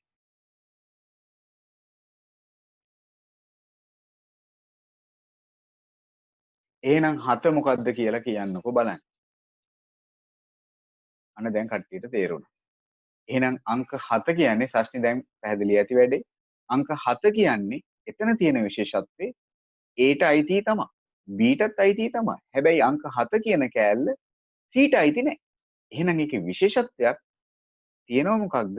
A කියන කෑල්ලි දෙකටම අයිති. Aටත් අයිති, Bටත් අයිති, Cට අයිති නැහැ. එහෙනම් ඒකේ කියන්න වෙන්නේ මොකක්ද? A හා Bට පමණක් අයිති. A හා Bට පමණක් අයිති. 7 ලියා ගන්න එහෙනම් A හා Bට පමණක් අයිති. එහෙනම් 8ත් කියන්නකෝ බලන්න. එහෙනම් අංක 8 කියන්නේ මොකද්ද කියලා බලන්න. ඒ ප්‍රදේශයේ අදහස. හරි විහින්දි එහෙනම් එතන අදහස මොකක්ද? A හා C ට අයිති කිව්වොත් අරින්ද වැරදි. A හා C ට අයිති කිව්වොත් ඒක නම් වැරදි. එහෙම කිව්වොත් වැරදි. මොකද A හා C ට අයිති කිව්වොත් එකත් අයිති. එහෙනම් එතන වෙන්න ඕනේ නිවැරදි කිරීම කොහොමද? A හා C ට පමණක්. ඔන්න අර්ථ දැක්වීම් 8ක් ගැන ඔය වෙන් සටහන තුල මම කිව්වා. එකිනෙකට වෙනස් වූ ප්‍රදේශ 8ක් ගැන. එතනට වැඩේ පැහැදිලිද? එකිනෙකට වෙනස් වූ ප්‍රදේශ 8ක් ගැන ඔන්න මං කිව්වා. එකිනෙකට වෙනස්කම් දක්වන ප්‍රදේශ 8ක් අර්ථ දැක්වීම් 8ක්. හරි. දැන් බලමු දක්ෂයෙක් ඉඳීද කියලා මෙන්න මේ කතාව කියන්න පුළුවන්. ඊළඟ අර්ථ දැක්වීම මෙන්න මෙහෙම. එක එකතු කිරීම 2 එකතු කිරීම 3 නෑ එක එකතු කිරීම 2 එකතු කිරීම 6 එකතු කිරීම 7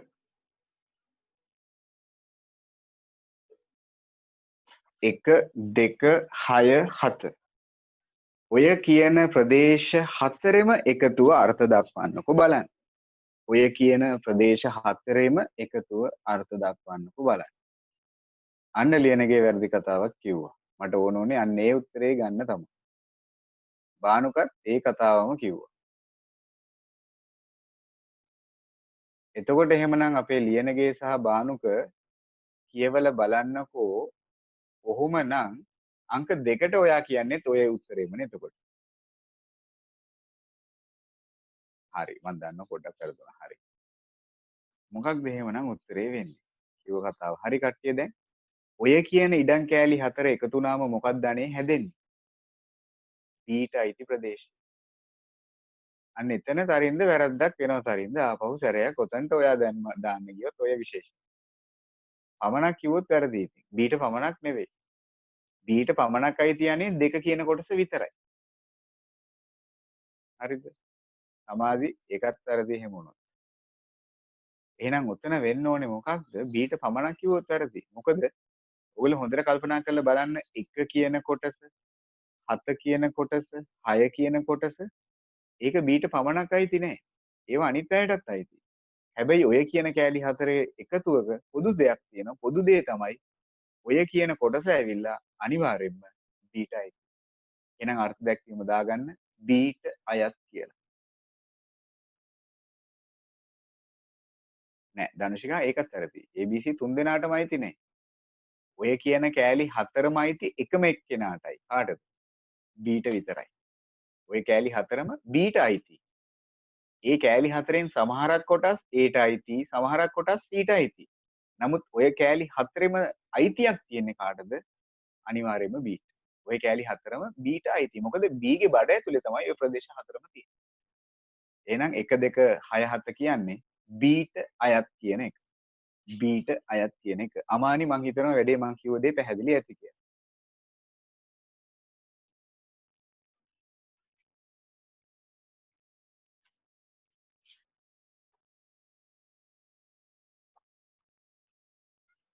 හරි. දක්ෂයෙක් ඉන්නවද බලමු මේ අර්ථ දැක්වීම කියන්න පුළුවන්. ඔන්න ඔය කාරණා ටික ඔයගොල්ලෝ හරියට ලියනවා කියන්නේ ඔයගලන්ට ඇත්තටම ඕන වෙන රූපයක් ඇද ගන්න පුළුවන් එතකොට. බලමු දක්ෂයෙක් ඉඳීද.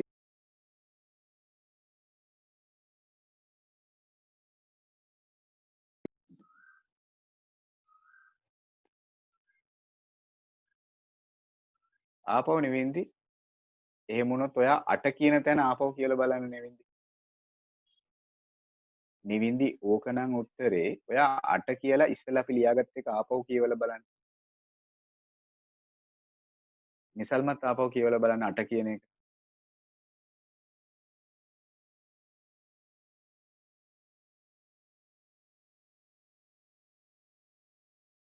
දැන් එතකොට ඕගලන්ට ওই පමණක් කියන විශේෂණය නිසල්ම දාන්න පුළුවන්ද බලන්න.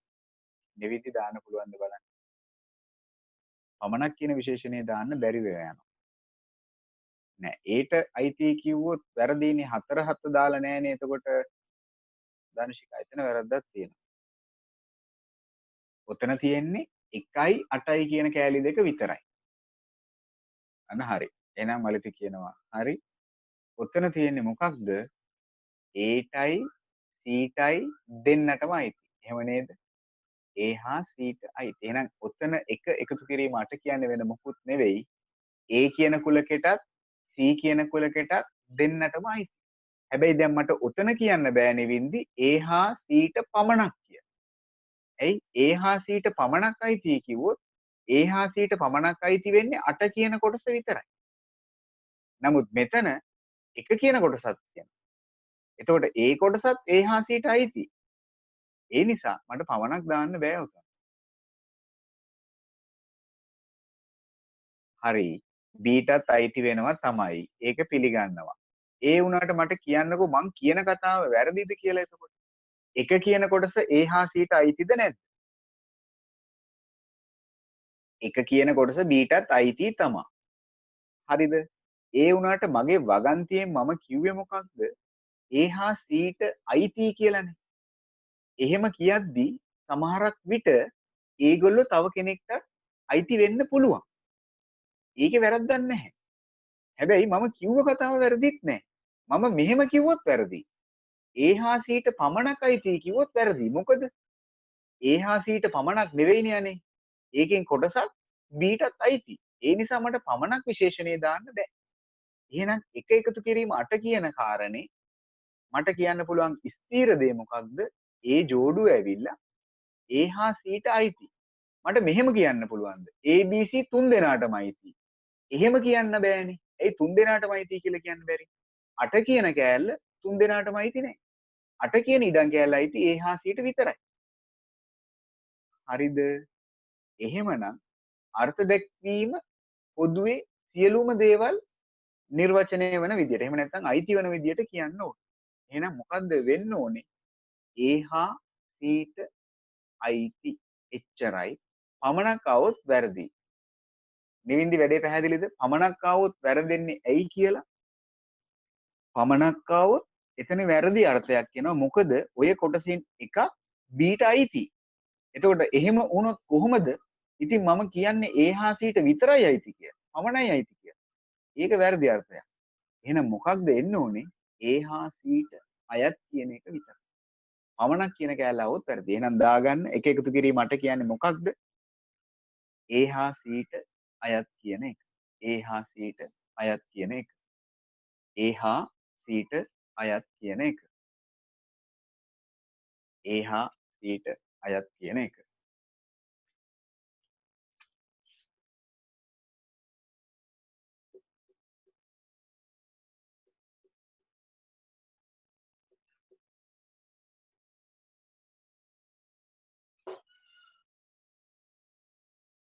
හරි?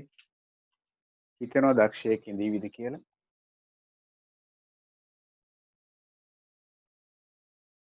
එතනදී අර්ථයක් ගන්න බෑ. නිසල්ම එතනදී අපිට අර්ථ දැක්වීමක් කරන්න බෑ. එහෙම එකක් ඔයාගෙන් බලාපොරොත්තු වෙන්නේ නැහැ කවදාවත්.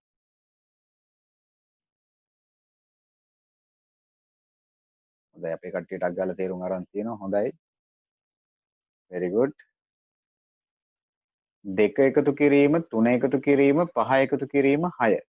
ඔය කියන ඉඩම් කට්ටි ටික එකට ගත්තොත් හොඳයි. ඒක නම් අපේ කට්ටියට අක් ගාලා අල්ලගත්තා.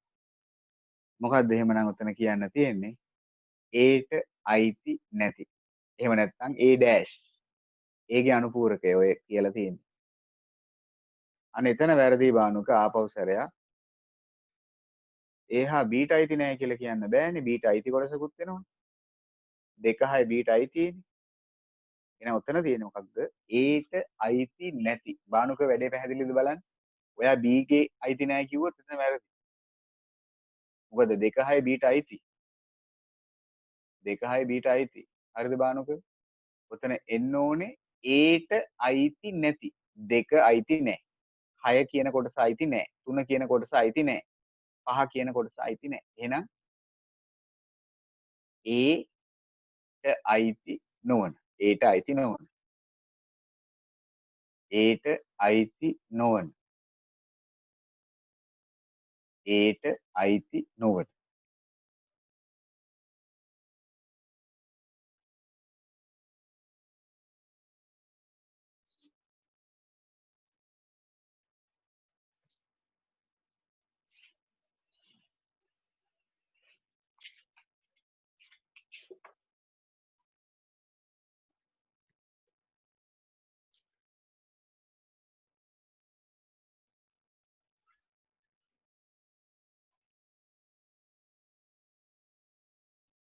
මේක බලමු.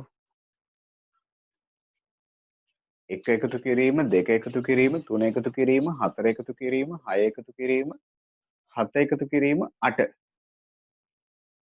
ඔතන කාටද පැහැදිලි කිරීමක් කරන්න පුළුවන්. ඔය කෑලි ඉඩම් කට්ටි සියල්ල එකතු වුණොත් මොකද්ද හැදෙන්නේ කියලා.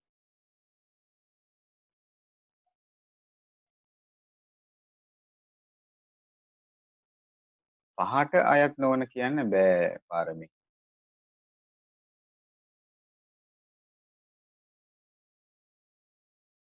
ඒකත් වැරදි. සමාධිය ඒකත් වැරදි.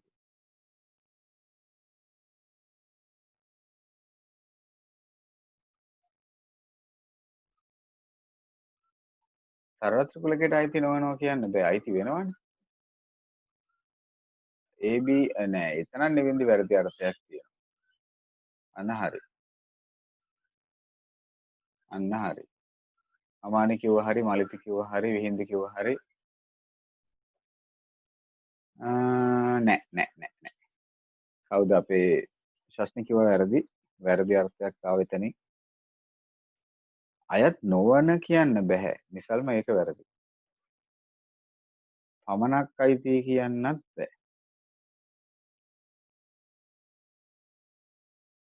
නැහැ. ඒකත් නෙවෙයි. නෙත්නි කියන කතාවෙත් එතනදී වැරදි අර්ථයක් එනවා ඉස්සරහට. තුනටම අයත් කිව්වොත් නෙත්නි ඔතන අදහස් කරන්නේ එක ගැන ඔයා එතකොට. තුනටම අයිති කියලා කිව්වොත් සිංහල පාවිච්චි කරන විදිය අපි පරිස්සම් වෙන්න ඕනේ එතකොට. සර්වත්‍ර කුලකයට අයත් කිව්වොත් ඉස්සුරු එතනත් වැරද්දක් තියෙනවා. මොකද පහත් අයිති. සර්වත්‍ර කුලකයට. සෛරු කියන කතාව හරි. අන්න දැන් නිවින්දී අදහසක් ආව හරියට. නෑ ඒකත් නෙවෙයි. අන්න ජනිතු හරි. අනුපූරකය කිව්වොත් එතනත් වැරදි නිසල්ම එතනින් අදහස් කරන්නේ එළිය ටික එතකොට. නෑ විදූෂ ඒකත් නෙවෙයි. තුනටම අයිති කියන්න එපා. තුනටම කිව්වොත් එතන වෙන අර්ථයක් එන්නේ. ඔයගොල්ලෝ අදහස් කරන එක හරි. ඔයගොල්ලෝ කියන්න උත්සාහ කරන එක මම දන්නවා. නමුත් එහෙම ලිව්වොත් තුනටම අයිති කියලා නෙත්නි එතන එන්නේ එක. පැහැදිලි නේද? එහෙනම් උතන වෙන්න ඕනේ අන්න හරි. ශස්නි දැන් තේරුණා වැඩේ. එහෙනම් අහගන්න. මේකයි ලියවෙන්න ඕනේ. එක එකතු කිරීම, දෙක එකතු කිරීම, තුන එකතු කිරීම, හය එකතු කිරීම, හත එකතු කිරීම, අට කියලා කියන්නේ මොකක්ද? A හෝ B හෝ C ට අය. එච්චරයි. ඔය කියන්නේ මේලේ ගැන. ABC තුන් දෙනාගේ ඔක්කොම ගැන. හරි ඔයගොල්ලෝ ඒකනේ කියන්න උත්සාහ කරේ. හැබැයි ඔයගොල්ලෝ ලියන්න උත්සාහ කරනවා ABC තුන් දෙනාටම. එතකොට ABC තුන් දෙනාටම අය කියන්නේ එක කියනකොට. ඇයි එක කියන කොටස විතරයි තුන් දෙනාටමයි. එතන එන්න ඕනේ තුනටම කිව්වොත් වෙන අර්ථයක් එනවා එතකොට. ඒ කියන්නේ ඡේදනය ගැන. මෙතන අදහස් කරන්නේ ඡේදනය ගැන නෙවෙයි. මෙතන අදහස් කරන්නේ මේලයක් ගැන. එහෙනම් ලියවෙන්න ඕනේ මෙන්න මෙහෙම. ලියා ගන්න. A හෝ B හෝ C ට අයත්. A හෝ B හෝ C ට අයත්. A හෝ B හෝ C ට අයත්. තුන් දෙනාටමයි.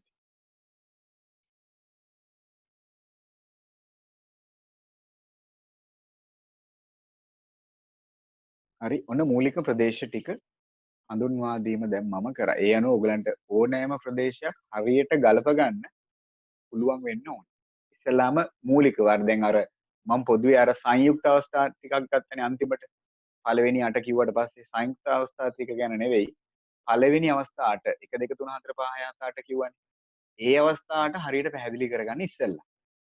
ඊට පස්සේ එකිනෙකට සම්බන්ධ වෙවි සංයුක්ත වෙවි එන ඒවා ටික ඊළඟට ගලපන්න බලමු. විශේෂයෙන් අංක 6, අංක 7, අංක 8 ඔය කියන ප්‍රදේශ තුන හරියටම තේරුම් ගන්න. හරි එතනයි වැදගත්ම කොටස තියෙන්නේ.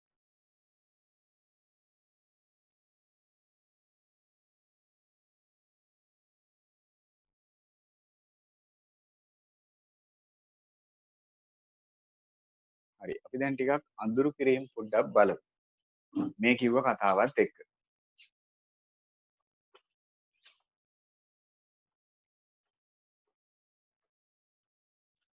වෙන රූප සටහනක් උපගොලක තුනේ අවස්ථාව යටතේ.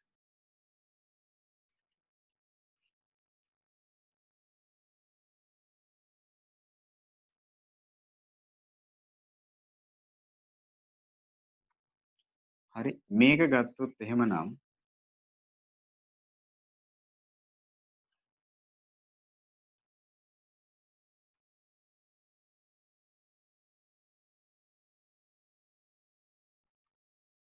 හරි අපිට මේ වගේ අවස්ථාවක් නම් එකපාර ගන්නත් පුළුවන්.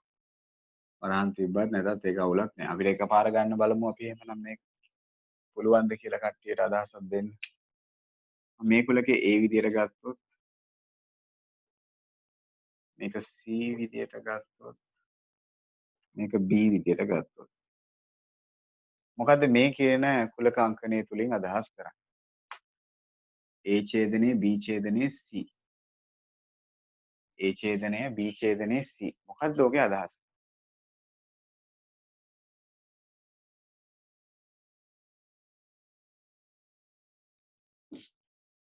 මොකද ඕකේ අදහස? ABC තුන් දෙනාටම පොදු කියන එක්කෙනාටනේ. අන්න හරි. තුන් දෙනාටම අයිති. එහෙනම් කොයි කොටසද අඳුරු වෙන්න ඕනේ එතකොට? ඔය රවුන්ඩ් තුනටම පොදු වෙච්ච කොටස. අපි අර කලින් සටහනේ තිබ්බ විදියට හිතනවා නම් අංක කීයද? අපි කලින් ඇඳගත්තු සටහනට අදාළව හිතනවා නම් කොයි ටිකද ඔය අඳුරු කරන්න තියෙන්නේ එතකොට?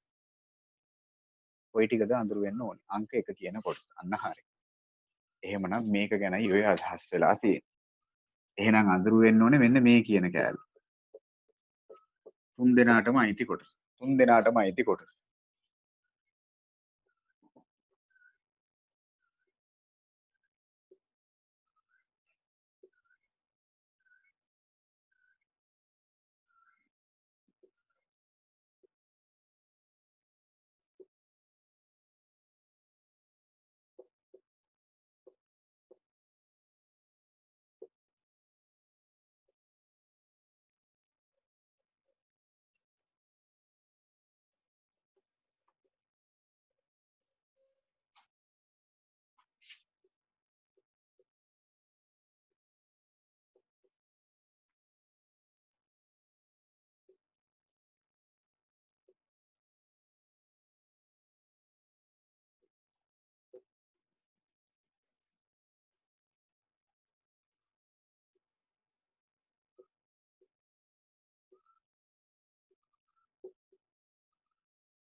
හරි.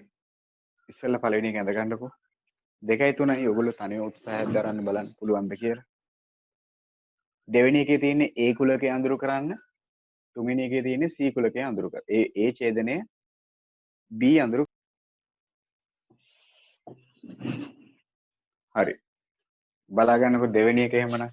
දෙවෙනි එකේ අපිට කියන්නේ Aට අයිති ප්‍රදේශය නම් A ගේ රවුම අඳුරු කරන්න කියලා.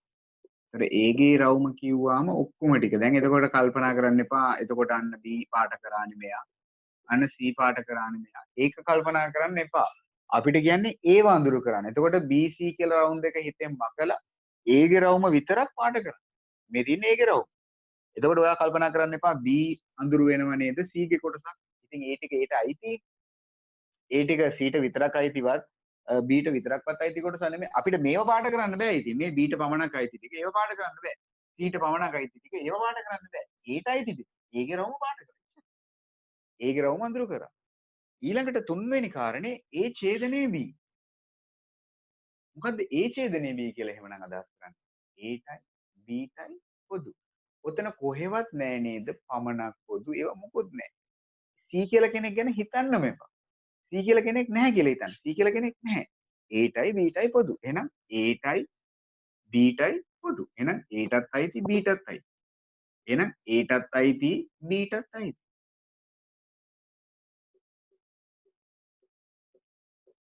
මෙන්න මේ ටික.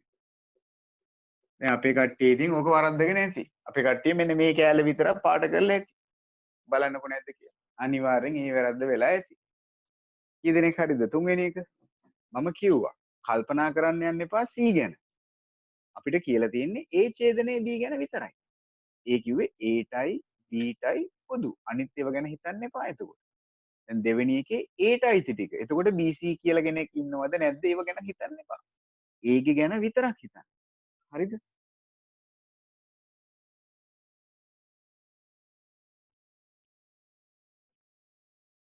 ඔන්න හතරවෙනි කතාව කියන්නම්. දැන් ටිකක් පටලවන්න දෙන්න. හරි අංක 4. ලියනගේ මං හිතනවා හරි ඇති කියලා ලියනගේ හතරවෙනි කාරණේ.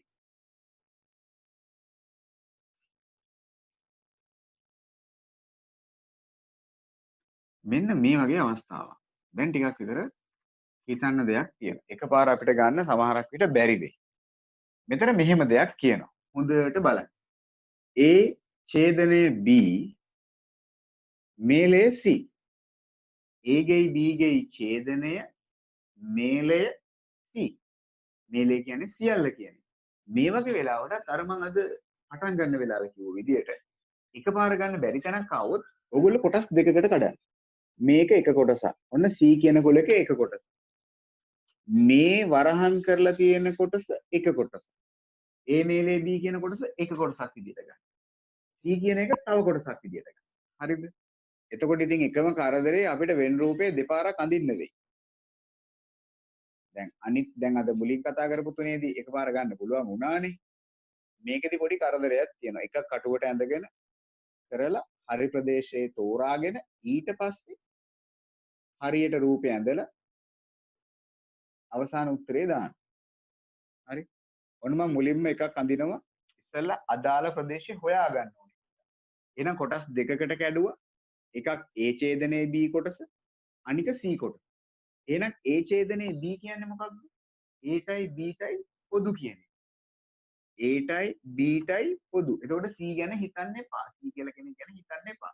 මේ කෑල්ල විතරයි කල්පනා කරන්න. එහෙනම් A ටයි B ටයි පොදු. එහෙනම් එක දිශාවකට ගහන්න හැබැයි. හොඳයි.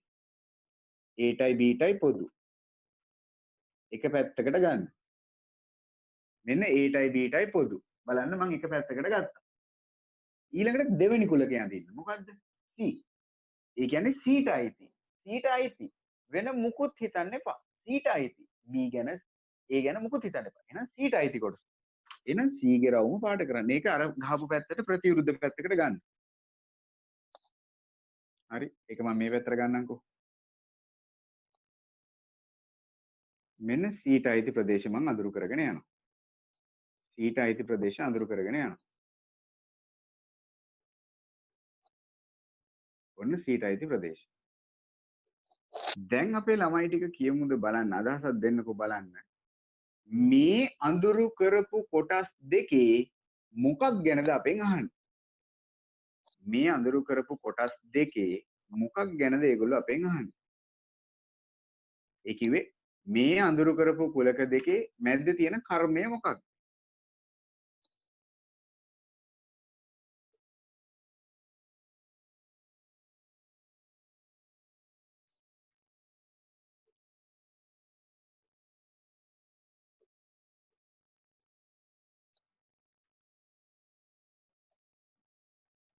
හරි. මොකක්ද ඔයගොල්ලෝ හිතන්නේ? ඔය අඳුරු කරපු කුලක දෙකේ මොකක් ගැනද අපෙන් අහන්නේ? ඔය අපි අඳුරු කරපු කුලක දෙකේ ඒ කිව්වේ A ඡේදනයේ B කියලා අපි එකක් අඳුරු කරා. C කියලා අපි තව එකක් අඳුරු කරා. ඔය ඇඳපු කුලක දෙකේ මොකක් ගැනද ඒගොල්ලෝ අපෙන් අහන්නේ? අන්න හරි. මැද තියෙන්නේ මේලය. මේලය කියන්නේ මම කලින් පිටුව පෙරලගෙන බලන්න. මේලය කිව්වේ කොයි ටිකද? කොයි පැත්තට ගැහුවත් හරි. අඳුරු කරපු ටික ඔක්කොම ටික. ක්‍රොස් වෙලා තියෙන ටික විතරද? ආපහු හින්දි බලන්න කලින් පිටුව පෙරලලා. ඡේදනය කියලා කිව්වේ තැන විතරයි මම කිව්වේ ක්‍රොස් වෙලා තියෙන ටික. මේලේ කිව්වම ක්‍රොස් වෙලා තියෙන ටිකයි කොයි පැත්තට ගත්තත් හරි.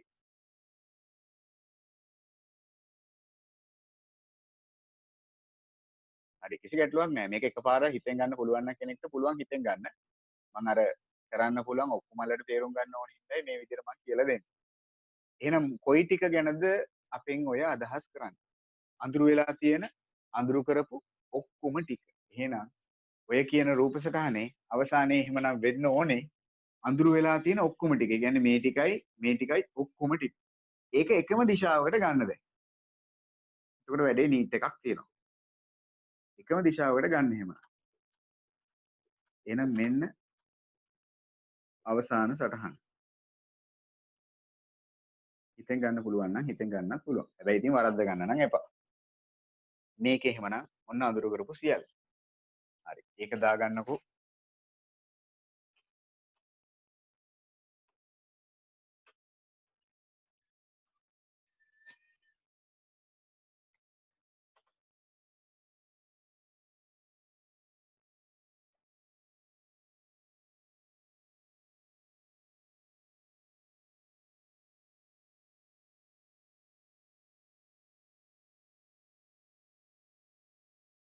හරි. ඔන්න ඔය කියන කුලක අංකණය පුළුවන් ද බලන්නකෝ. එහෙමනම් සටහන අර සටහනට අදාළවම අඳුරු කරගන්න පුළුවන්ද කියලා එකපාර ගන්න ඕනේ නැහැ.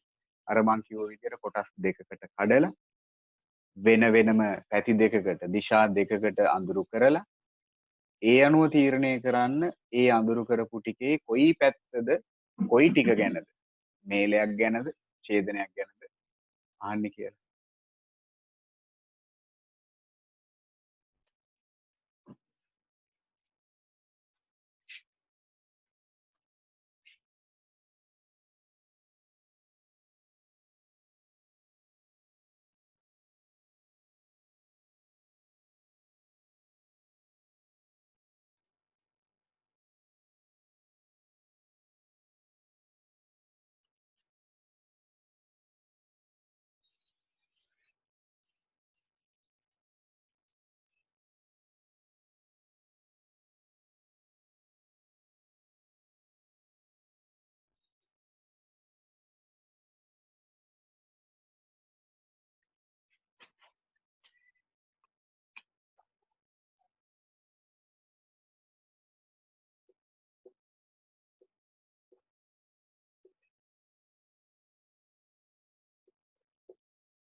හරි. එහෙමනම් පස්වෙනි එක මම කොටස් දෙකකට වෙන් කරගත්තොත් මේක එක කෑල්ලක් විදියට මේක තව කෑල්ලක් විදියට. ඔන්න කොටස් දෙක. එකක් මේ කොටස අනික මෙන්න මේ කොටස විදියට. එහෙනම් A මේලේ B කියන්නේ එක කොටසක් B මේලේ C කියන්නේ තව කොටසක්. හරිද? මුලින්ම එහෙමනම් A මේලේ B කියන එක මේකේ අඳුරු කරගත්තා. මේලෙන් අදහස් කරේ සියල්ල කියන එක. එහෙනම් A ගෙයි B ගෙයි සියල්ල. එතකොට අනිත් අය ඉන්නවද නැද්ද අදාළ නැත. C කියලා කෙනෙක් ගැන අදාළ කරගන්නම එපා. එහෙනම් A මේලේ B කියන්නේ A ගෙයි B ගෙයි සියල්ල. ඒක එක පැත්තකට අඳුරු කරන්න පටන් ගන්න. එක පැත්තකට A ගෙයි B ගෙයි සියල්ල. C ගැන හිතන්නම එපා. A ගෙයි B ගෙයි සියල්ල ගැන විතරයි. ඒක එක දිශාවකට අඳුරු කරන්න. එහෙම කරගෙන යනකොට C ගෙන් කොටසක් අඳුරු වෙන්න පුළුවන්. ඒව මුකුත් හිතන්න එපා. ඔයා කරන්න ඕනේ A ගෙයි B ගෙයි සියල්ල අඳුරු කරන එක විතරයි. A ගෙයි B ගෙයි සියල්ලම අඳුරු කර. එක දිශාවක. හරිද? ඊළඟ කුලකේ මොකක්ද? B මේලේ C. එතකොට ඔයා හිතන්නේ B ගැනයි C ගැනයි විතරයි. ඒකේ සියල්ලම අඳුරු කරා. එහෙනම් B ගෙයි C ගෙයි සියල්ල. ඒක අර කලින් පාට කරපු පැත්තට විරුද්ධ පැත්තකට කරා. එහෙනම් B ගෙයි C ගෙයි සියල්ල.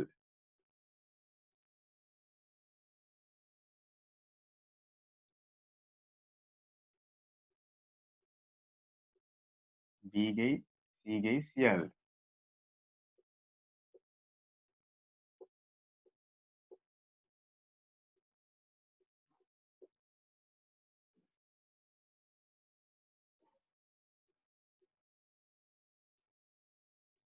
හරි. ඔන්න B ගෙයි C ගෙයි සියල්ල. එතකොට ඔය ඇඳපු කුලක දෙකෙහි මොකක් ගැනද අපෙන් අහන්නේ? මොකක් ගැනද අපෙන් අහන්නේ? A B ගේ ටික ඇඳලා ඊළඟට B මේලේ C ගෙත් ඇඳලා. ඒ ඇඳපු කුලක දෙකේ මොකක් ගැනද අපෙන් අහන්නේ? ඒ ඇඳපු කුලක දෙකේ මැද්දේ මොකද තියෙන්නේ? ඒක තමයි අපි බලන්න ඕනේ. මේ දෙක මැද්දේ මොකද තියෙන්නේ? ওই ටික ගැනද මේ අඳුරු කරන්න කියලා තියෙන්නේ. ඔය අපි ඇඳ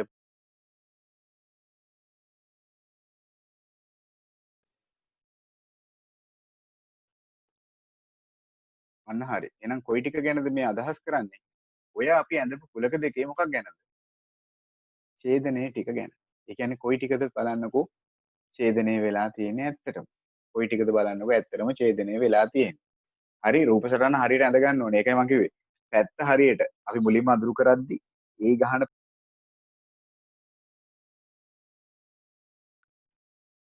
ඊළඟට අපි ගන්න පැත්ත හරියටම තියෙනවා. හරි? ඒ කියන්නේ අපි අඳුරු කරද්දි එක දිශාවකට කරලා ඊළඟ පැත්තත් ඒ දිශාවටම කරන්න ගියොත් මේක පැටලෙනවා. හරි?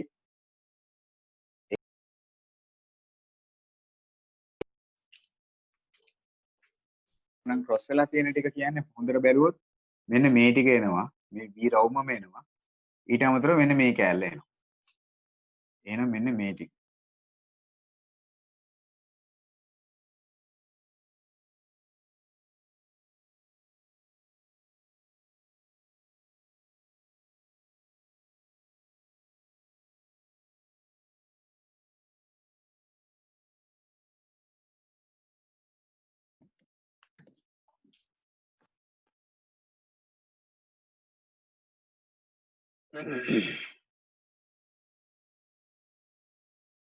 බලන්න ඔයගලගේ රූප සටහන හරියට වැඩේ සෙට් වුණාද? හරියට ඔය කියන දේමද ඇත්තටම උනේ කියලා.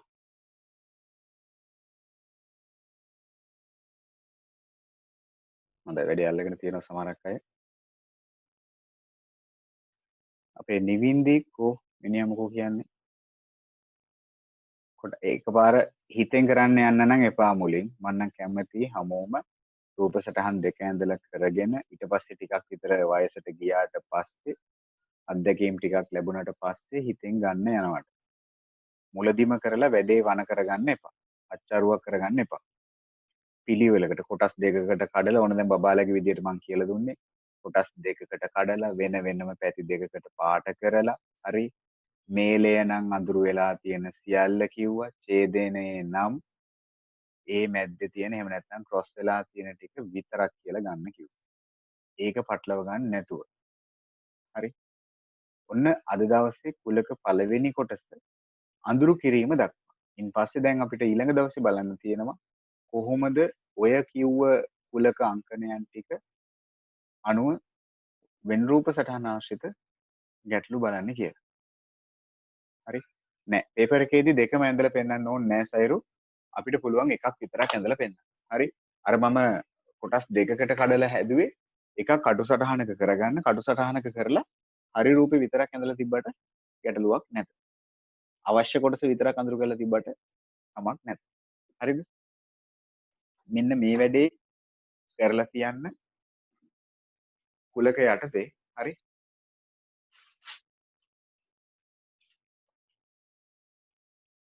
කුලක අඳුරු කිරීම යටතේ ඔයගලගේ අච්චු පොතේ